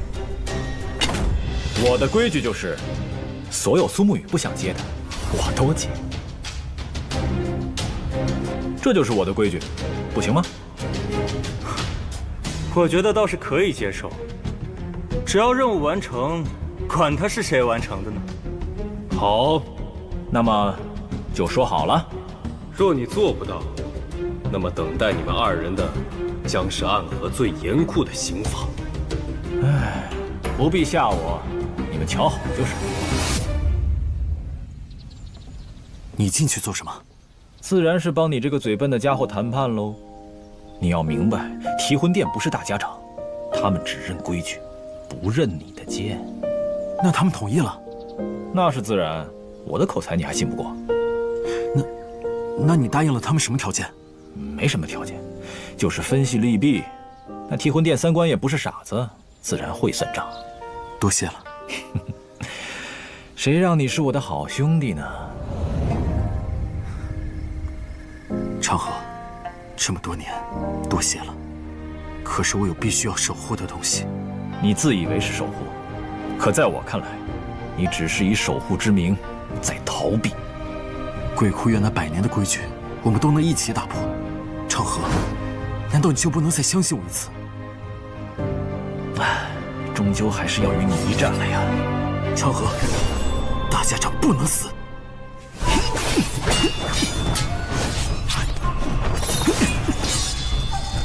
当年我说一起练寸指剑，这样身上藏10级柄匕首也没有问题，你偏要练18剑阵。18剑阵用一次就得收一次，今日你对那穆子林已经用死了，如今光靠一柄细雨剑，你能赢我？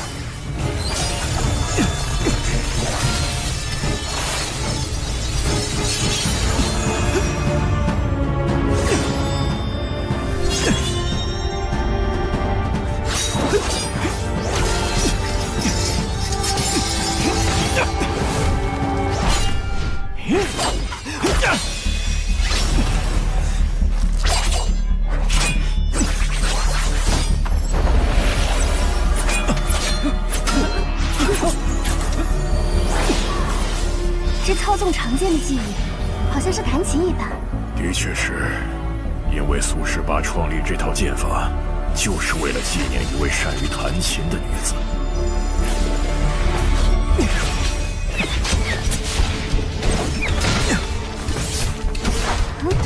看来又是一个痴情的故事。痴情谈不上，疯魔比较恰当。当年苏18爱上了一个善于操琴的女子，可是女子却是他的击杀对象。无奈何，苏18为了任务，最终击杀了女子。可是为了纪念那女子，他模拟着女子弹琴的技法，创出了这套18剑阵。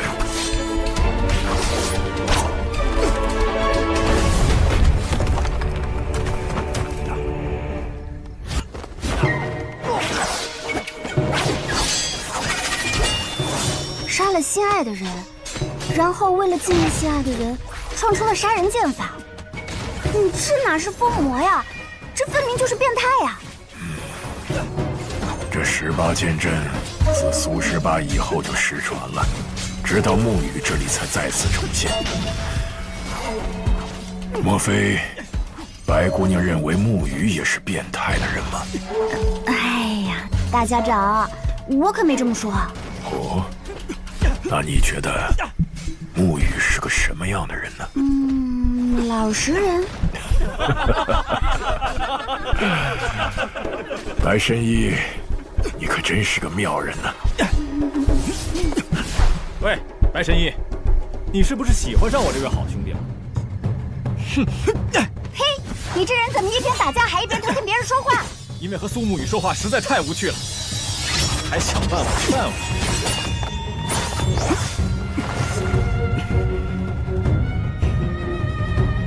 这18剑阵是我陪你练的。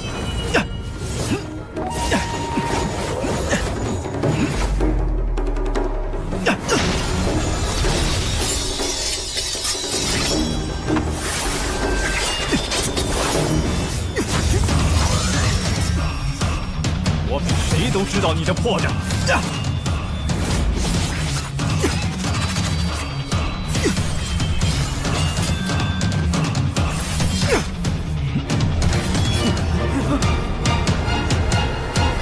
平手。明知道此刻自己退也不是，进也不是，可还是什么都不做，什么也不说。你现在心里想的是不是，大家长不能死，苏昌河也不能死，除非你先死？ 他可真是把自己好兄弟琢磨得透透的。每个人做事都有自己的底线，但你的底线比我的上限还高，真是令人懊恼。我真的是懊恼了很多年。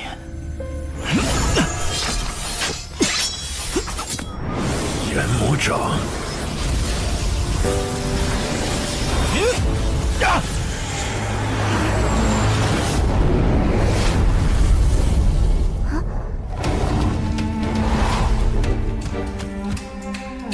身在暗河，却想做一个好人，这很可笑。但是没有关系，你不想杀的人，我替你杀；你不想承担的罪孽，我替你承担。甚至你想离开，我也可以为你铺路。但唯独你死，我不能为你送葬。即使他们叫我送葬师。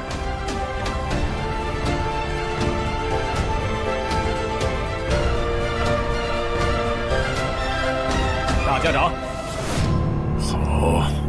其实你敲门之前，我和沐雨聊了许多。哦，都聊了些什么？我和他打了一个赌。沐雨不是最讨厌赌的吗？你们赌了什么？我们赌最后能走到这里的是不是你？若是你的话，就将绵龙剑传给你。那沐雨赌的是？ 这，你便自己问他吧。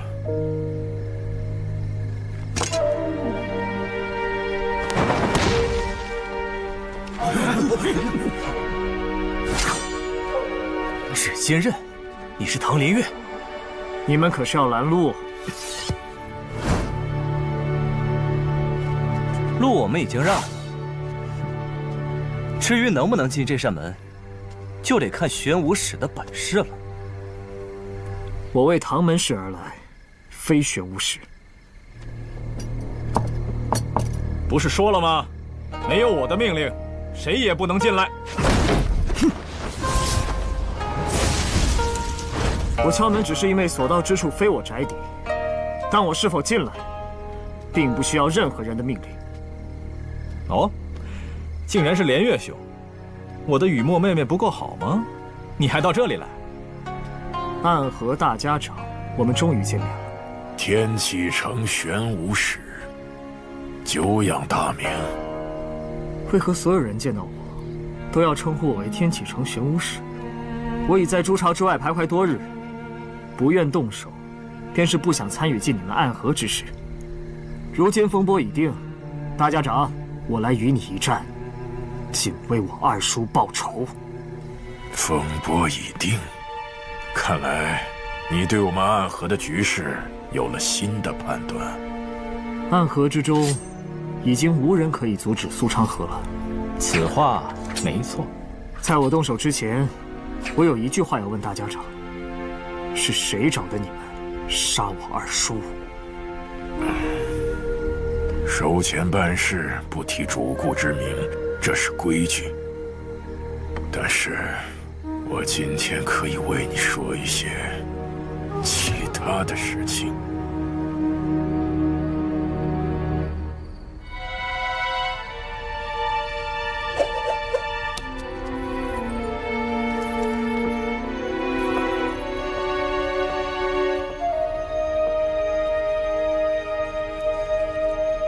家园原来真的存在。沐雨啊沐雨，原来你早就安排好了这一切。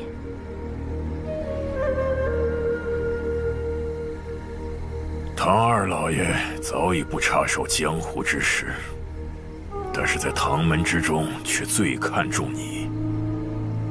唐门从天起召你回蜀中，你不愿意，他都会义无反顾地站在你这一边。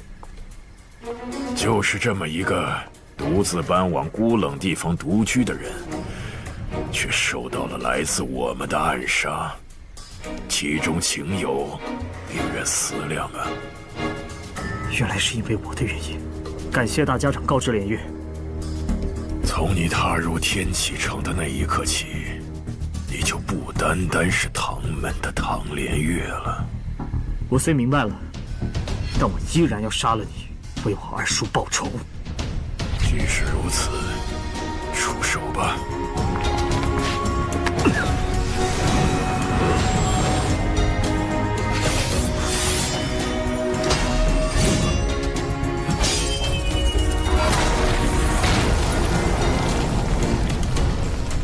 唐连月，我虽然老了、伤了，可也不必这么小看我。唐连月，这不是你该来的地方。无妨，我这把骨头还未曾枯朽。有意思，有意思，总有事情是你护不住的啊！不如随我一同看戏。倒是给你省麻烦了。神医好像从头到尾都很淡然，是不是知道些什么我不知道的事情啊？是啊，我刚给你下了毒，你不知道吧？难怪方才我一看到神医，心就扑通扑通的跳得越来越快了呢。你个小混蛋，真不害臊！哼！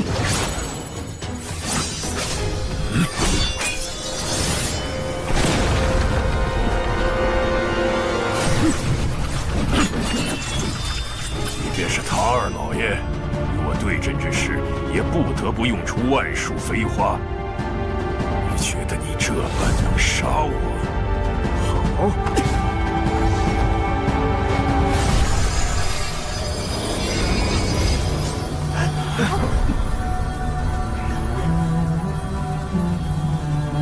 你想要看万术飞花，便让你看看那万术飞花。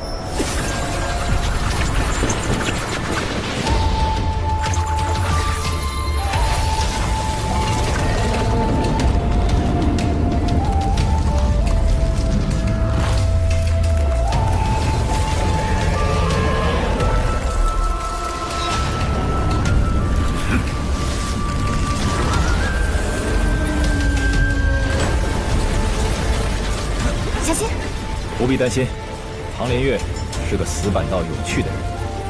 放心吧，伤不到我们。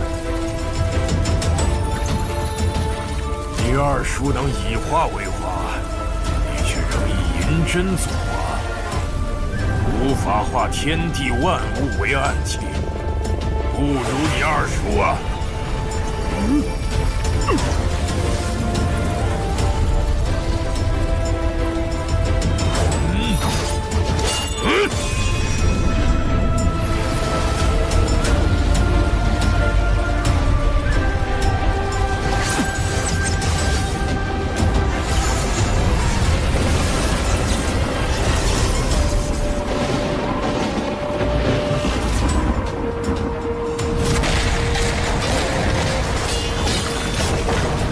说怎么呀？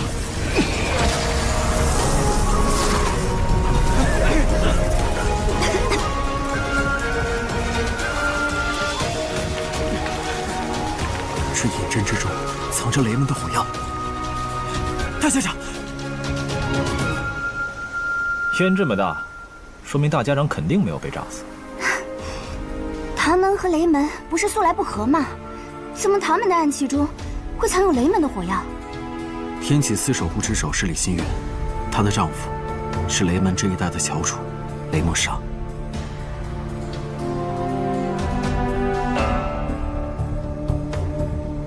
这就是我的第二道暗器，天雷无望。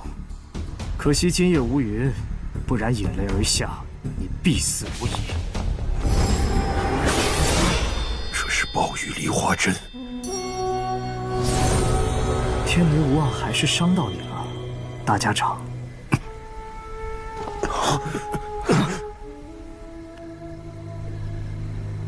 好浓的梅花香。看来雪落一枝梅的毒并没有解，如此我不需要动手，你也马上就要死了。即使如此，黄泉路上，还请大家长走好。大家长，大家长，大家长，想过今夜有趣，没想到竟会如此有趣。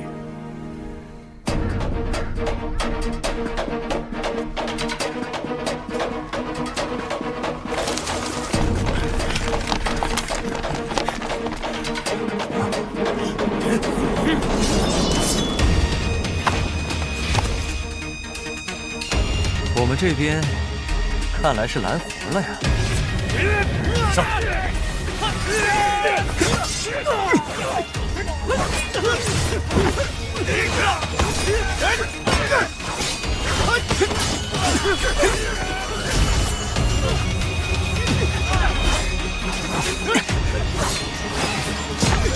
苏家，你们怎么会在这里？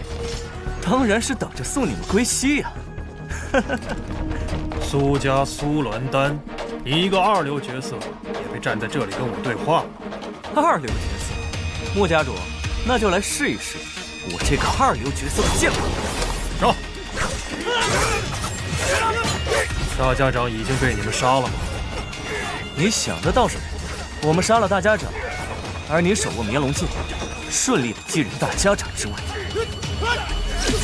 你的话太多了。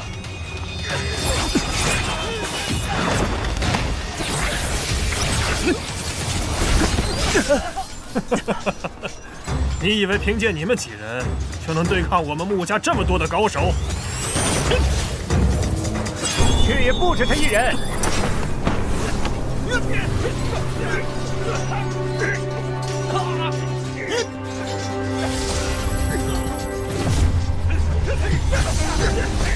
我也是将要跨向彼岸之人。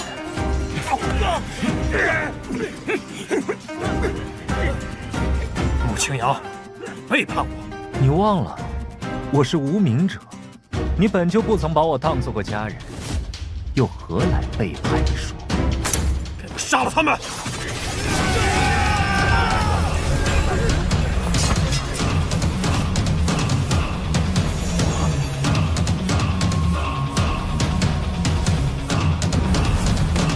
别乱动，会死。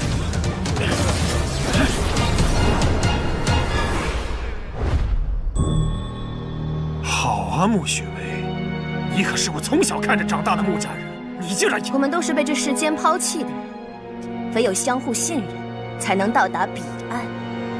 动手！大家长，我们现在需立刻闭气行针。不必了，我能感受到我的大限将至，即便是神仙也无法逆转生死了。神医，这究竟是怎么回事？抱歉，不必责怪神医，是我让他这么做的。那日我本以为已经治好了大家长，可后来发现雪落一枝梅根本没有完全根除。今日经过这一战，怕是……小神医，你已经尽力了。沐浴，长河，我们聊聊。长河，你要改变暗河？我想要改变的很多，如今不过是个开始。我想将这把剑交给沐浴，可如今看来，你更想要这把绵龙剑。其实，在很早以前，你也是我传剑的一个重要选择。是吗？这我倒是第一次听说。因为你做事够狠，生来就像是要统帅暗河的。你和我年轻时候很像。大家长年轻时也想过改变暗河？是啊，可穷尽一生还是没能做到。只是你不知道你即将面临的困难，不仅仅是打败苏晋辉，打败我，后面还有比我们强大数倍的对手。大家长指的是提魂殿三关？提魂殿不过是他们设在暗河之中的傀儡罢了。暗河背后的真相，是你想象不到的恐怖。那么大家长可以告诉我，所谓暗河的真相究竟是什么吗？别急，那些秘密就藏在我们下方的密道之中。待我死去，你们尽可以去看。沐月，我再问你一句，你真的不要这柄剑吗？沐月，这世上只有你拿这柄剑，我才会让给你。现在暗河的深处有许多我们无法触及的领域和对手，就算你不想当大家长，如果没有你的辅佐，长河怕是步步惊心呢。长河，你真的想要改变暗河吗？我说过，我要改变的很多，这只是个开始。双日为昌，从我取名苏长河那天起，就不想让暗河永远生活在黑暗之中。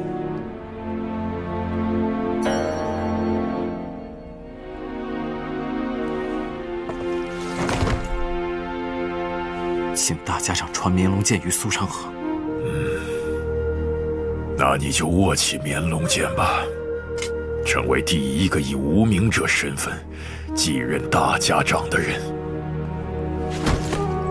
苏长河，恭请大家长赐剑。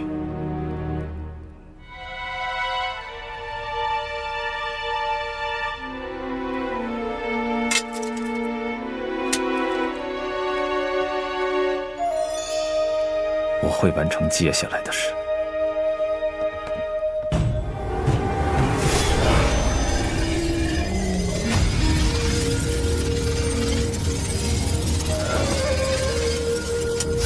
今日以后，暗河便没有送葬师。我走了。今日以后，暗河也再没有直三鬼。我会铲平提魂殿。知道你一直想去家园，只希望每年秋日开花之时，我还能与你重逢一日，畅饮一番。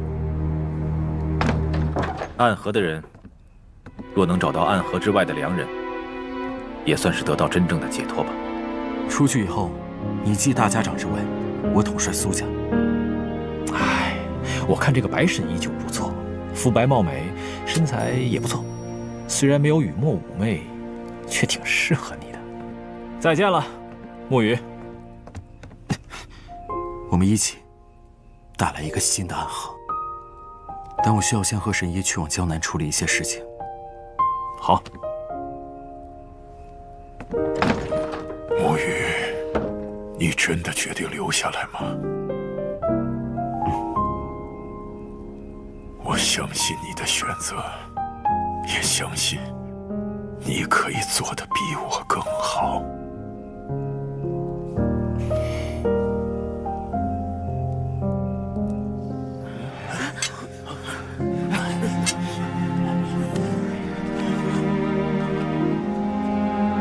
此事已有结果，我们不再是敌人了。武器全都放下吧。拜见大家长。沐雨，你现在还有机会，可以改变主意的哦。不用多说，我们出去吧。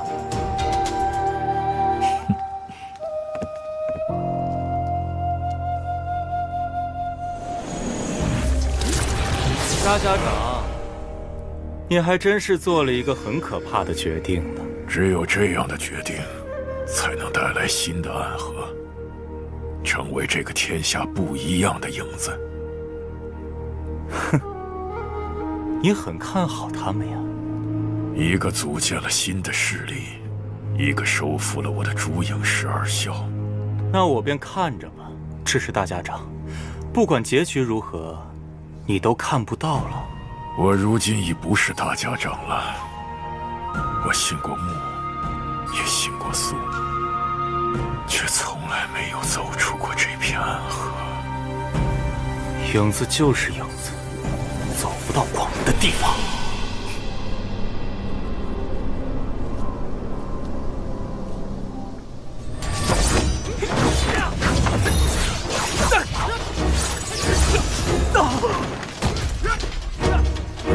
苏家、苏昌河和先任大家长认可，赐绵龙剑，即今日起继大家长之位。哼，大家长之位岂能儿戏？先问过我再说。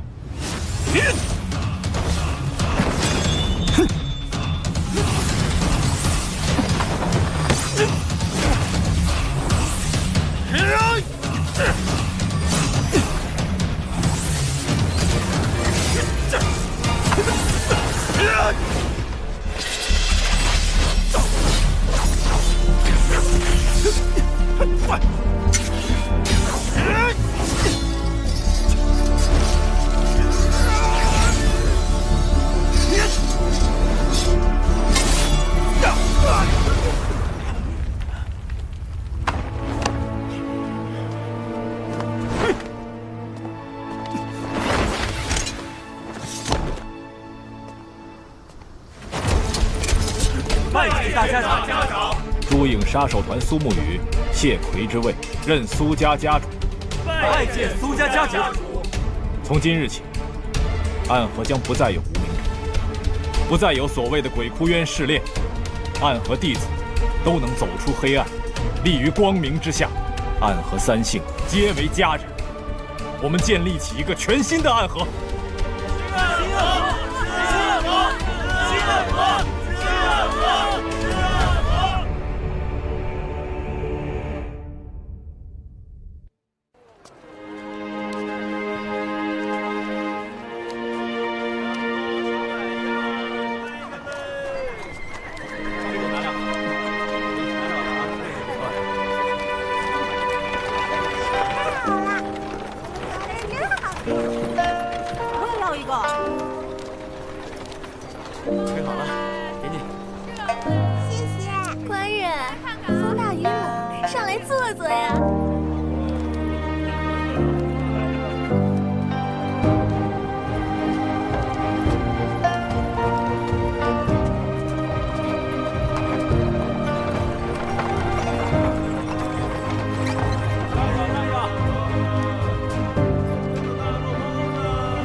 回来了，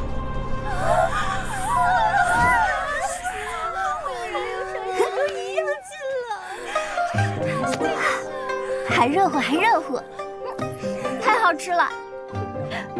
神医满意就好。今日怎么人更多了？春日谷雨，风吹心动，一发病。发什么病？发春病。哪里不舒服啊？哎呦，我腰疼，来帮我。哪里不舒服？我心口不舒服。10两银子。什么呀？这10两银子。1两板蓝根，药不贵，看谁熬了。你去春望楼找个托儿相公聊聊天，也得30两银子吧？比得上我家这位半分容貌吗？不要，我就给别人了。我要的。托儿，不对，苏公子，帮我熬药。下一位，我出100两，我要让他跟我睡觉。没有这个服务，最多让他喂你喝药，200两。中，这不是钱塘城吗？怎么还有中来的？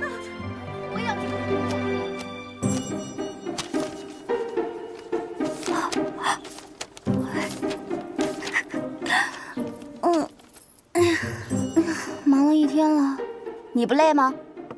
还好，不过是熬些药罢了。比起以前的那些事，轻松多了。我发现你很享受啊。不错，是挺享受。没想到你是这种人。我很享受这种平静平凡的日子，好像一日总在做这些事，总在说那些话，但却真真实实的感受到活着。多愁善感的从良刺客，你说是就是吧？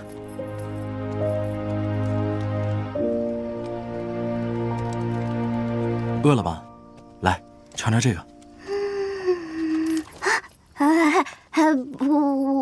我不饿。忙了一日怎会不饿？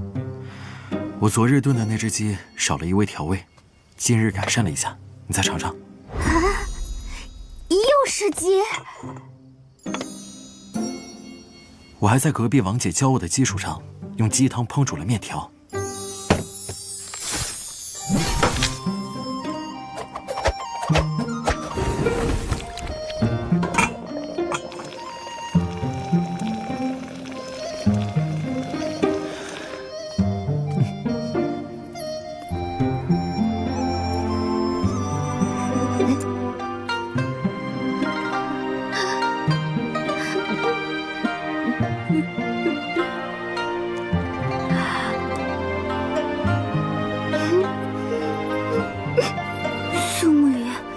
告诉我，为什么你的剑法这么好？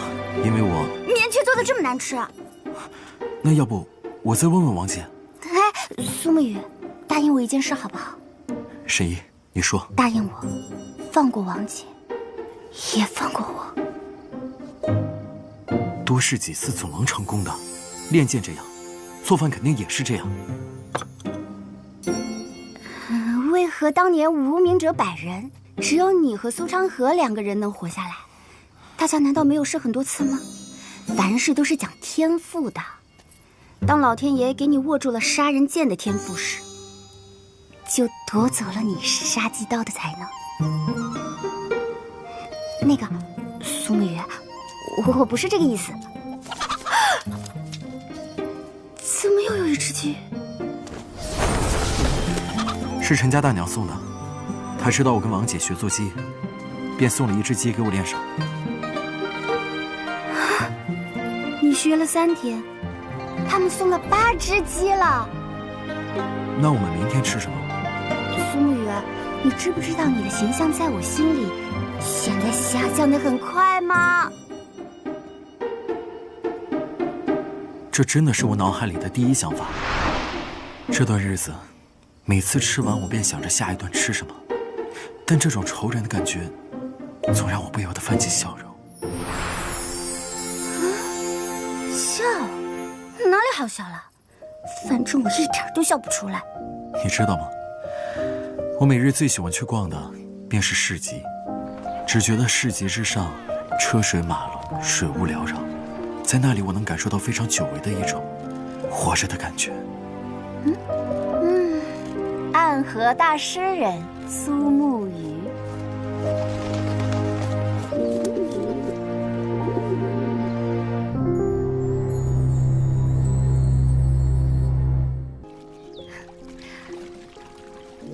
这里的景色真美啊，是吧，长河哥哥？是啊，没想到苏沐雨念叨那么久的家园，我居然先来了。沐雨哥哥为何不来呢？我怕他来了就走不出去了，所以让他去了另一个地方。哪里？那家伙在钱塘城，事情还未彻底了结，他有义务护神医度过这段时间。沐雨那个人啊，你我都了解他，重责任。不过他和小神医之间，或许还能有更多的故事发生哦。钱塘城也是个有意思的地方，那里还有一处隐士之所，里面的人要是知道苏家家主来了，想必会很紧张吧。你刚继任暗河大家长，着急来家园做什么？自然是等人呢。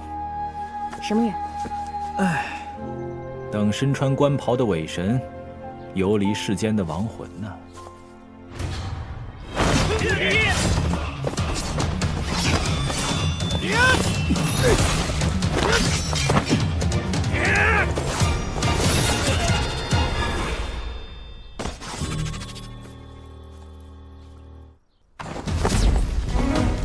不愧是执掌绵龙剑的新任大家长，你很聪明。你们想用家园来要挟苏沐雨，先过了我再说。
们二人确实是暗河这一带的翘楚，但仅你们二人的话，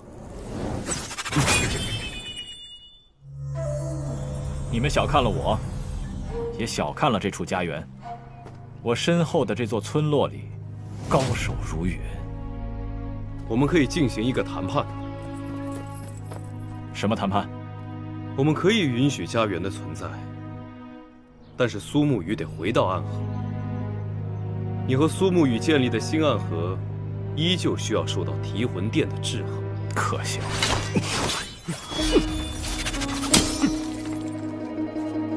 我给你时间想想。我们走。他们还会再来吗？不会的，知道我们早有准备后，他们应该就明白计划无法成功了。唉，只是沐雨，他的好日子要到头了呀。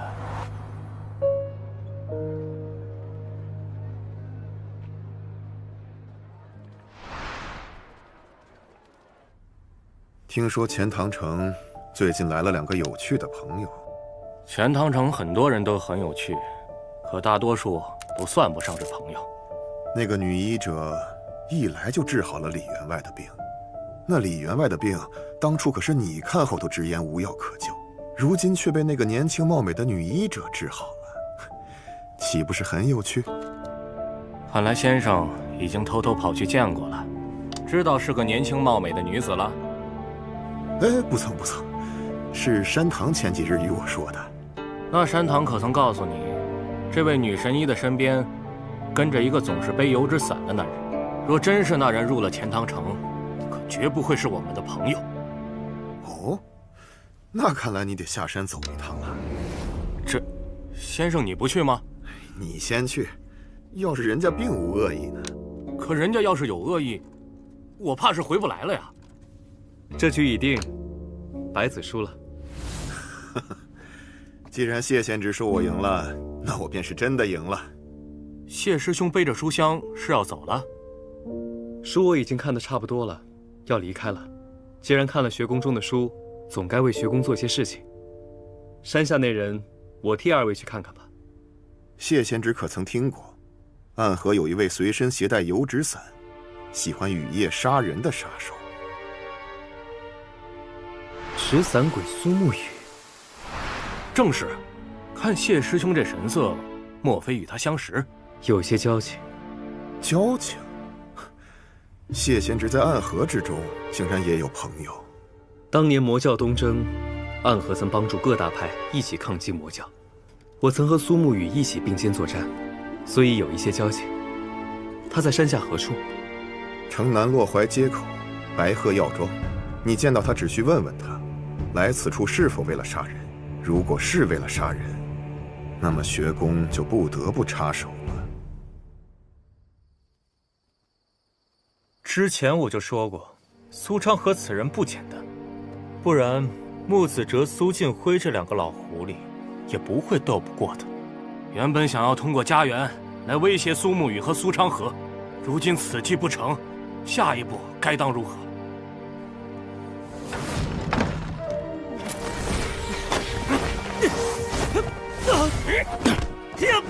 是你？是我。宗主说什么？宗主说，江湖之事便于此平息，接下来的事留待天启处理了。宗主要亲自出马吗？你们与新的暗河已经无法共存了，接下来宗主会亲自和他做一个交易。苏昌河倒是个很会做交易的人，宗主有信心在他身上得到便宜。每一位暗河家主都会有不得不做的交易，即便是苏昌河，也逃不过。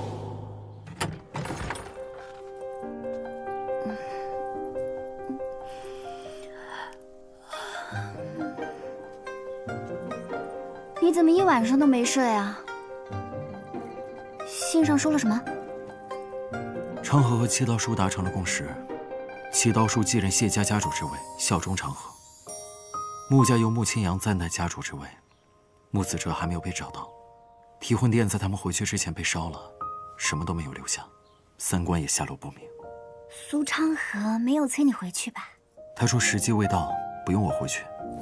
还是想想中午吃什么吧。又要吃？哦，我不太饿，我还是不吃了。不过明天是锦月季1月1次的花见日，有花见饼售卖哦。花见饼，锦月季的金字招牌。苏沐雨，你要是能买来花见饼，明日不管你做什么，我都吃完，全部吃完。哦，此话当真？我药王谷的金字招牌立于天地之间，岂会食言？好，我一定让神医吃上刚出炉的花见饼。好，开始今日的问诊吧。外面的那些人可是等急了。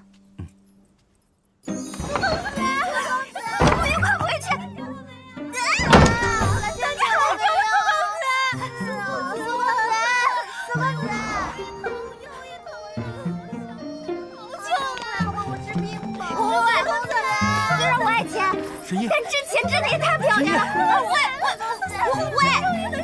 神医，快点！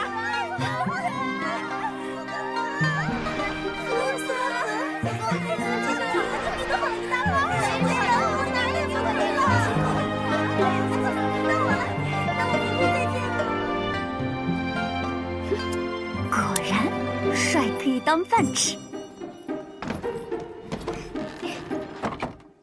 外面牌子写了，1日接诊30人，今日名额已满，想要看苏沐，想看病，请明日早些来。怎么是个男的？苏公子，魅力可以啊！谢先生，许久不见了，沐雨兄。这位白衣公子看起来也很是俊秀呢。看来我们就把我们今日不看了，今日不看了啊！诸位拿好今日发的木牌，明日按照顺序再来排队。那明日见，好啊，我想你的。这位先生乃是山前书院的现任院监谢轩。如剑仙，您就是那个从来没有练过剑，但是第一次拔剑就拔出了剑仙之姿的如剑仙谢轩。久仰久仰，我药王谷神医白鹤怀新百草的小师叔。新药王的小师叔？对，童叟无欺。谢轩见过白神医。如剑仙不用那么客气。想我与司空长风平辈，而司空长风乃是新药王的半个徒弟。有理。如此推算，您足足比我高了2个辈分，所以给您行礼是应该的。谢先生来此，是特意来找我的吗？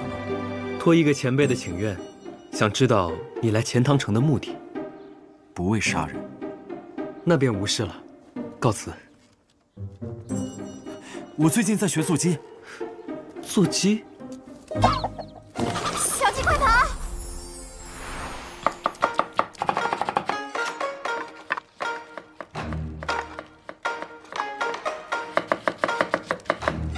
采撷无却日，烹饪有秘方。做菜如练剑，一窍未开，窍窍不通。做出来的东西，自然是不可闻、不可视、不可食。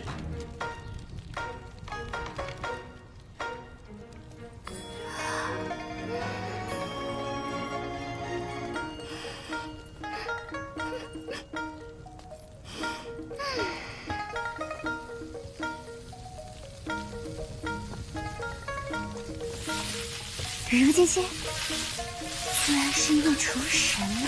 不是厨神，只是看过的食谱多，去过的地方多，吃过的美食多，所以会做的也就多了。所谓食道，讲究很深。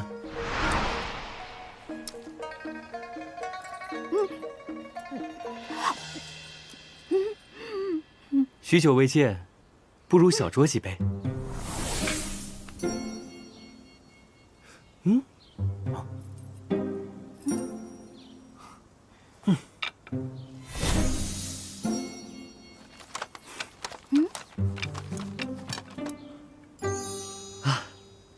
谢先生的书箱中居然还有酒。若书箱里只有书，那这千山万水，我这一路行来就略显乏味了呀。这酒名唤桃花，那是青城山的一位朋友所送。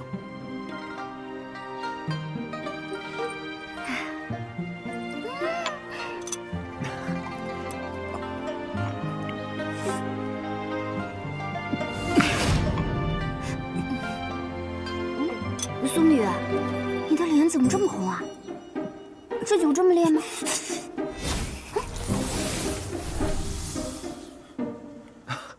原来沐雨兄不能吃辣呀！你不能吃辣？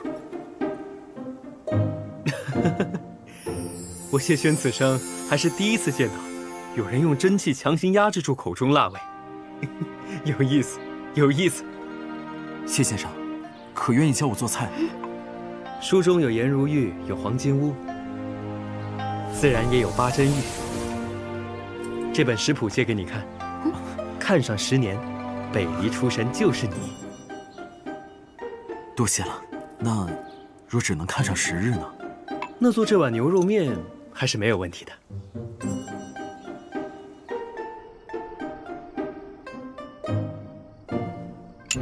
上一次我们相见，还是在边境共浴魔教，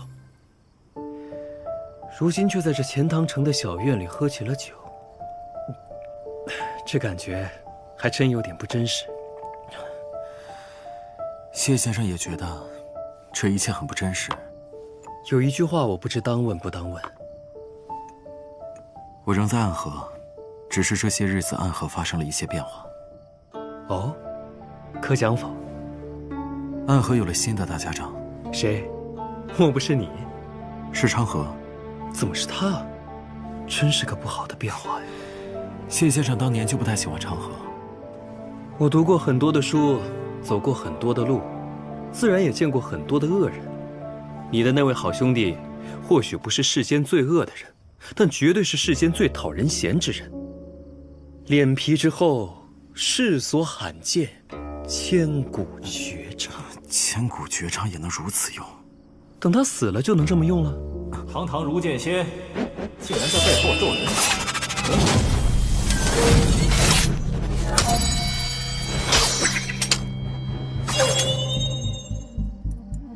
你居然也来钱塘城了？是啊，来杀人了。昌河，不要开这种不合时宜的玩笑。好吧，好吧，别紧张，如剑仙。如今我已经是暗河的大家长了，就算要杀人，也不需要我亲自动手。多年未见，如今见你这讨人厌的家伙，还得唤一声大家长了。如剑仙客气了，叫我昌河就行，亲切。哼，谁想和你这家伙亲切？你来钱塘城做什么？我是来找沐雨的，我带他离开钱塘城，然后去办点事情。当真？当真。昌河，你找我，不会是今夜就让我离开吧？看来我的苏家主爱上钱塘城了呀。哎呀，还是说舍不得我们的白神医？这语气中尽是不舍之情啊。哎，有酒。居然没了。不过这酒满是桃花香，味道还真不错。谁酿的？我也去买上一坛。青城山赵玉珍，你若想买，可得看人家愿不愿意卖了。哼，原来是鼎鼎大名的道剑仙呢。以后若有机会去见一见他。以他的性子，就算去了青城山，你们怕是也很难见到他。好了，既然你们今夜就离去，那我也告辞了。我总觉得你与他是完全两条路上的人，却总是同行。起初不明白，后来想起了书中的一段话，便又明白了几分。什么话？隔窗闻漫雪，咫尺若天涯。是说我们两个虽然相隔很近，但实际上却相距很远吗？不，是你们之间的咫尺与天涯，仅在一念之间。珍重。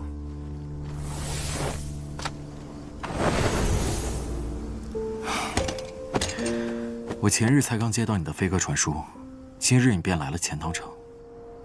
难道暗河之中的事情，都已经解决了。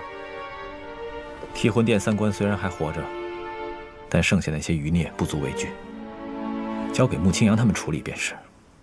我来此，是要你陪我去一个地方。什么地方？黄泉当铺。那个神秘的钱庄，去那里做什么？世上最神秘的钱庄和世上最神秘的杀手组织，他们之间必定藏着什么秘密。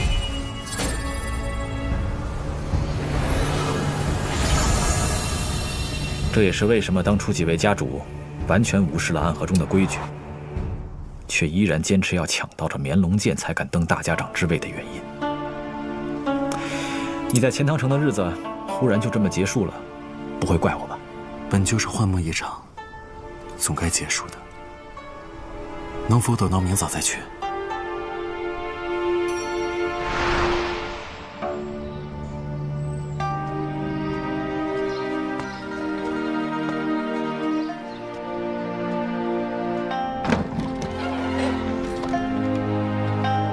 这么睡下去，怕是要惹上风寒。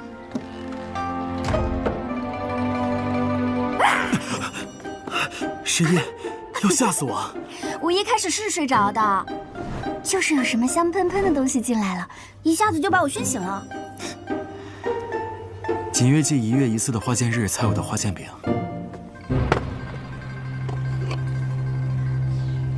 哇，好香！我说过，保证每月都让神医吃上的。你又只睡了2个时辰，便去锦月祭门口排队了？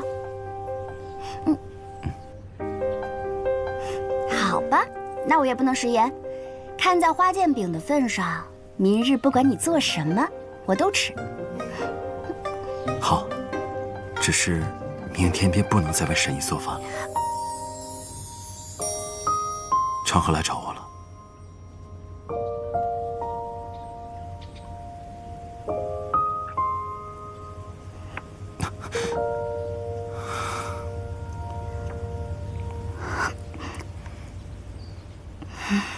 去吧去吧，你本来就有事要做，待你功成而归，呵怀药府在这里等你。钱塘城的所有女孩子们也都在这里等你。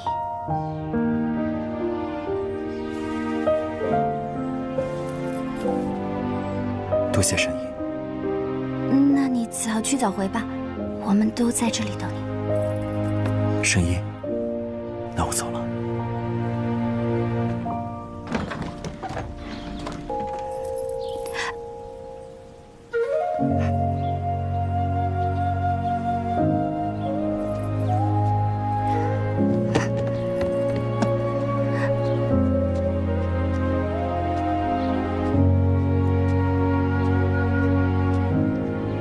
早日回来，做碗好吃的面给我吃。好。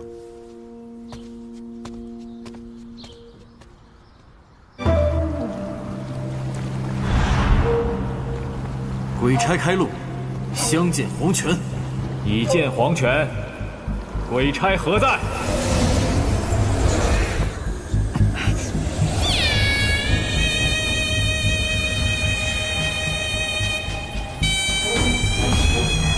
身高9尺，纸伞碧阳。黄泉的鬼差，身上果然是一股阴气啊！主人派我等在此等候许久了，暗河大家长。素闻黄泉的主人神通广大，居然早就猜到了我要来此。那便请大家长和苏家主上船。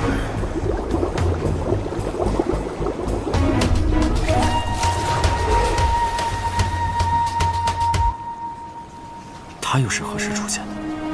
这样难道不是很好吗？至少在这世间，还有比我们暗河更不可理喻的东西存在。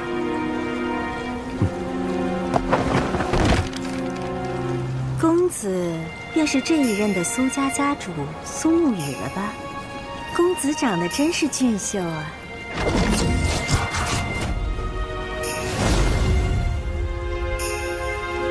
姑娘也是美人，过赞了。我也是美人吗？这样也是吗？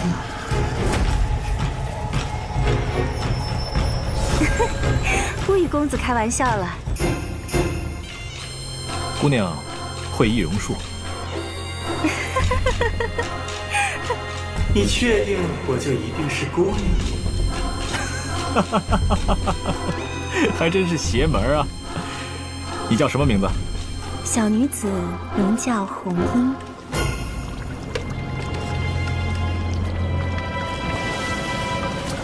黄泉当铺到了。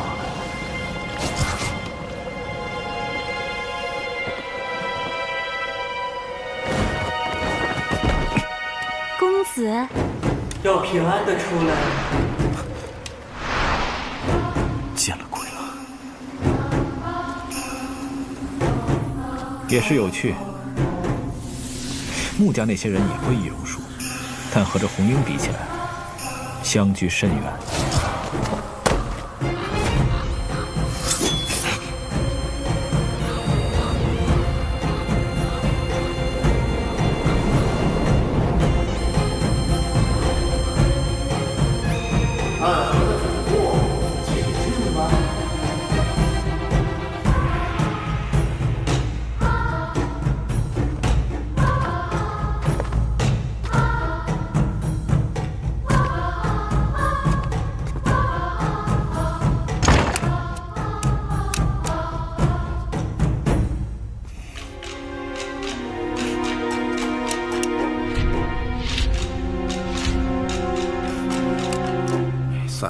算不清楚了，不算了，把他们都杀了。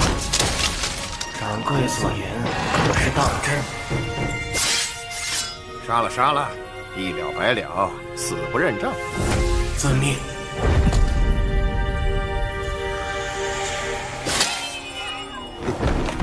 二位就是如今的暗河掌权者，大家长苏昌河，苏家家主苏沐雨。有趣。不成想，如今的暗河竟是有2个无名者掌管，你们是怎么做到的？这与我们此行似乎并没有关系。在黄泉当铺中还敢这么和我说话，不愧为曾经的魁。所谓魁，人中之龙，与我们是同路人。阁下便是黄泉的主人。哎。这话可不能乱说呀！我就是一个算账的，可当不起黄泉主人这4个字。你们要来看东西就来看东西，可别害我。不敢，掌柜的言重了。那便不废话了。掌柜的，你就直接带我们去看一看暗河的宝藏吧。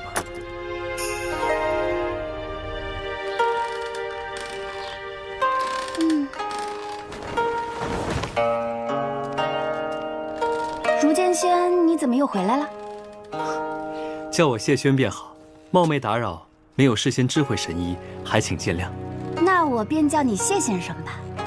以谢先生的行事作风，没有敲门就进了院子，想必是有特殊原因吧？但是我已经得到了答案。想必谢先生是来看苏沐雨走了没有？放心吧，钱塘城中没有什么值得他们留恋的，说走便走了。看来是我小人之心了。神医看的什么书？不是什么正经书。哦，不是什么正经书，就是一本小说话本。虽然看着故事好看，但是没什么大道理。对于你们读书人来说，算是下品吧。神医此言差矣。所谓的道理，从来都是自己悟出来的。故事只是一个媒介。既然姑娘说这个故事好看，那便是好书，可否借我一阅？自然。大秦末年，王朝崩塌，群雄崛起。后来的北离开国大皇帝萧绎自西南起兵，军号天武，一路征伐，百战百胜，被奉若神明。但萧绎的麾下，藏匿于冲锋陷阵的天武军之后，还有一个神秘的刺客组织，名曰影。该组织专门负责一些刺杀敌方主将之类的任务，首领名易水寒，可以在黑夜中彻底隐匿行踪。杀人时若鬼魅现身，杀人后又能如烟尘消散。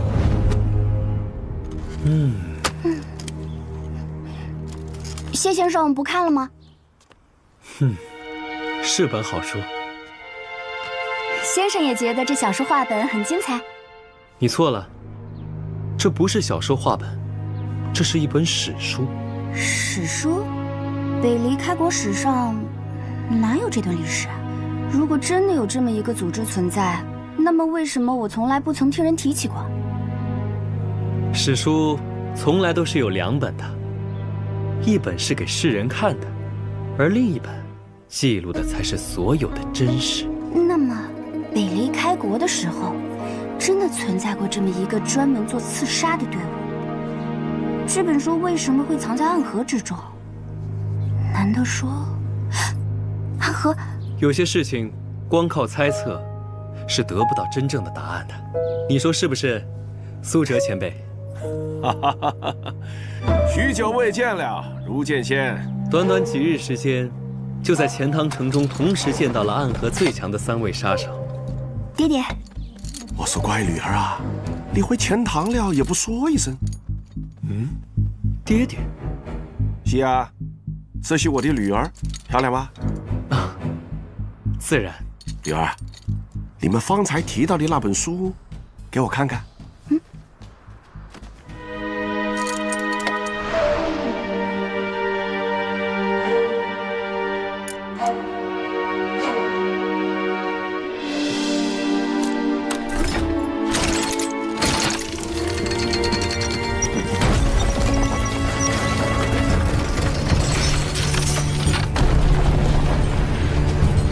来吧，一起看暗河的宝库。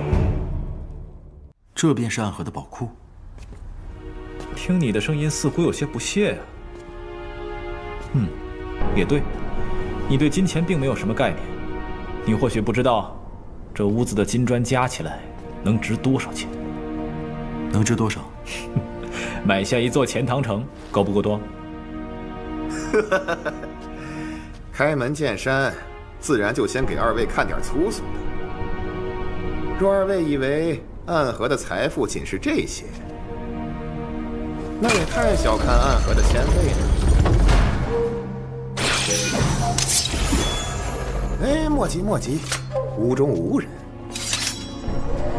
无人而有剑气，里面藏着剑心种的兵器。这里面的名剑大多出自剑心种、名剑山庄。以及已经覆灭的无剑城，另有铠甲、长刀、弓弩，也都是山北鲁家这样的名门所制。你看那霸王甲，世间皆以为只有穆家藏有一具，其实你们暗河有一套一模一样的。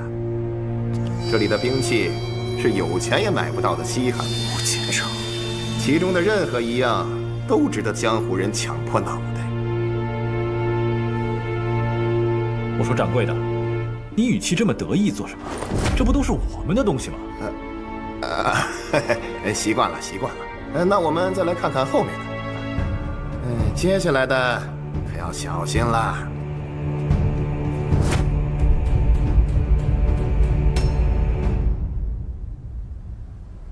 我曾与雷门雷千庭一起参与了对叶鼎之的围杀之战，这些名字我曾听他说起过，都是雷门中最厉害的火药。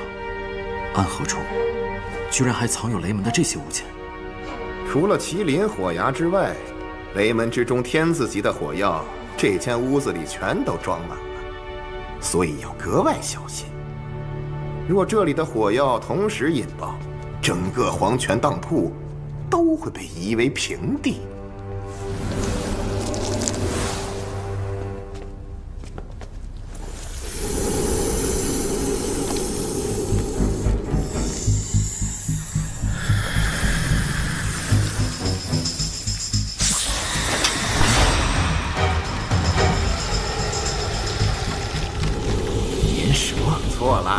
错了，我在穆家见过百毒谱，一模一样。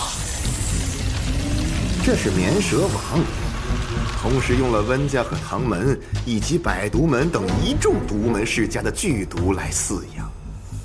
如今这条蛇浑身上下都是无药可治的剧毒，只需要一滴它的血，就算是有30年功力的天境高手，也能轻而易举地放。成河，别乱来。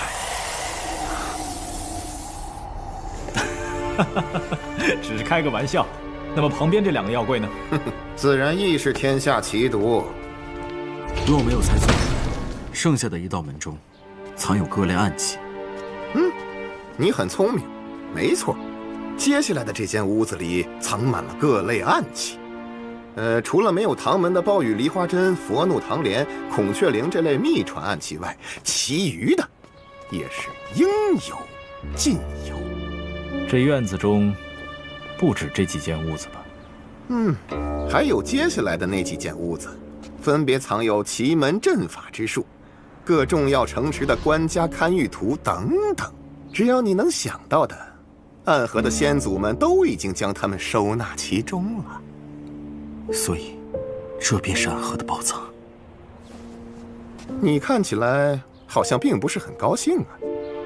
这是暗河传承100年才堆积起来的财富，只有拥有这些，才能将整个暗河运转起来。所以为什么说得到绵龙剑才能继承大家长之位？你以为只是一柄剑的象征？如果只有那3间屋子的金砖，或许我能这样认为。但是今日看到这些，我只有一个想法：若将这些带回暗河，暗河随时是一支军队，一支全天下最强的军队，所向披靡，神挡杀神，佛挡杀佛。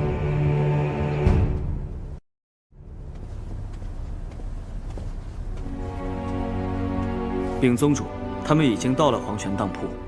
送葬师苏昌河，纸伞鬼苏沐雨，他们以为自己已经掌控住了暗河的秘密，可是他们很快就会发现，仅凭一柄绵龙剑，还是无法取走那些东西的。暗河，终究只是握在我们手里的一柄剑罢了。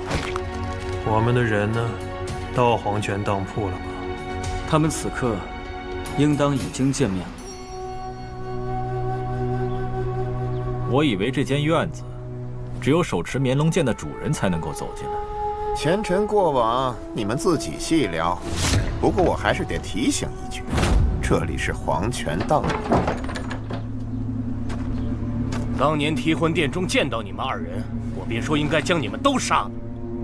可我也说过，正因为他们危险，所以才有将他们留下的意义。而从最后的结果来看，或许当初杀死他们才是最好的选择。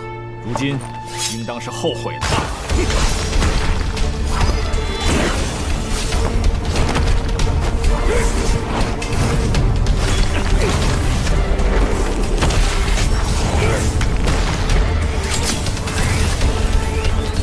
这是炎魔掌，不要硬扛。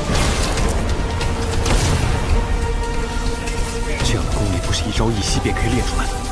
你不是继任大家长之后才开始练的，你早就开始偷学了。这个答案，你们可以去下面问问大家长了。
人的武功，比我们想象的还要高。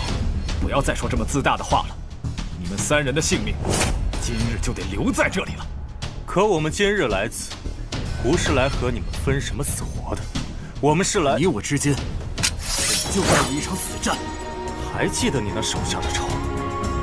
他是我的家人，能和沐雨结下死仇，兄弟，你的路是走到头了呀。既然如此，那就……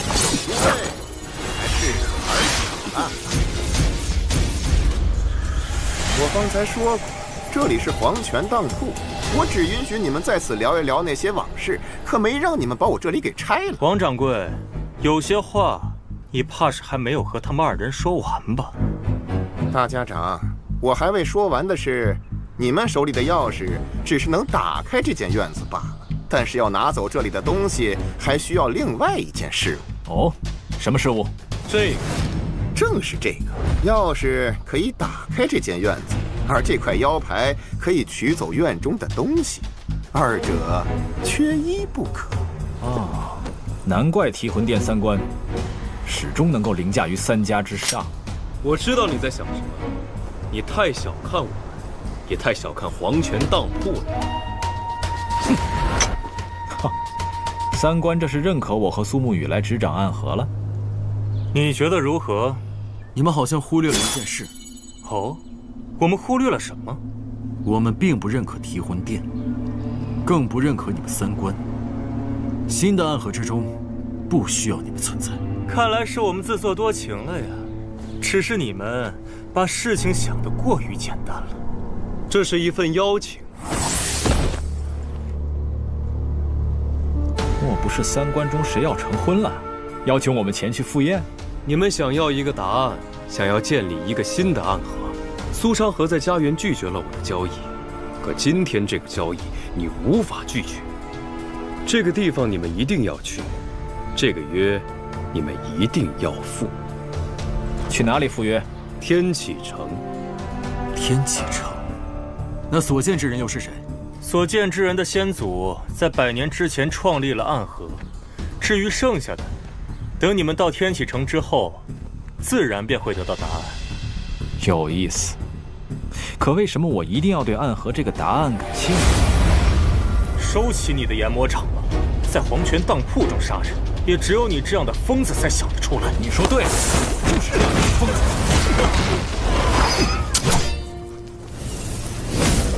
你说的约我会去赴，你的命也先留下，还是让沐雨亲自来去吧。要不，你现在就动手？这是不把我们黄泉当铺放在眼里。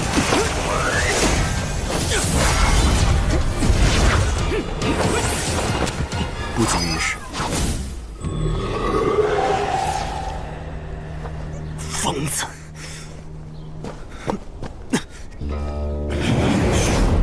我知道这是你的地盘，可我还是会发疯的哟。抱歉，掌柜。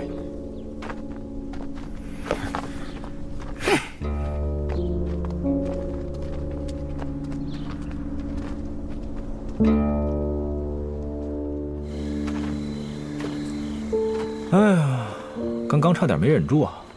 但是不理清暗河背后的隐秘，我们确实举步维艰。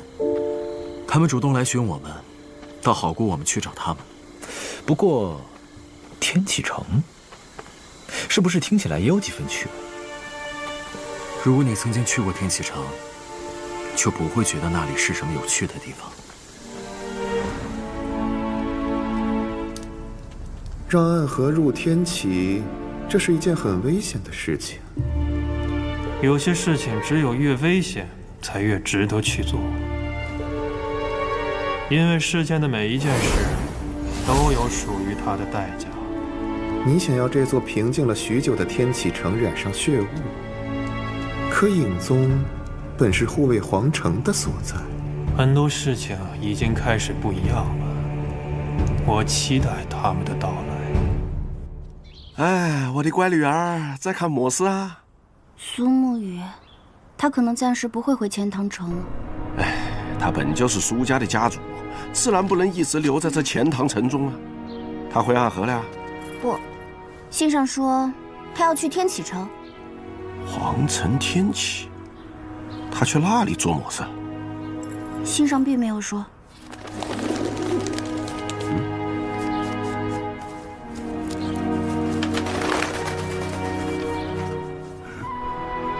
看来我也要准备动身了。皇城天启，阿爹，你去过天启城吗？那是世间最繁华的城池，是世间最安全的城池，亦是世间最危险的城池。世上有2个戴恶鬼面具的人最可怕，一个是我，白小堂之主姬若风，另一个便是他了，暗河的魁，人中之鬼。我本以为暗河会在这一次的混乱之中彻底离开历史的舞台，可却在他和另一个年轻人的手里得到了新生。所以，他们真的在来天启城的路上？消息不会有错，他们这一路前行，肯定是冲着天启城而来的。据说，世上有一条河，是常人无法看到的，只有在最深的深夜，顺着月光，你才能依稀看见它。而沿着这条河流往上走，就能找到他们。他们是黑夜里的利刃，最凶狠的刺客。而如今，这条暗河要流入天启。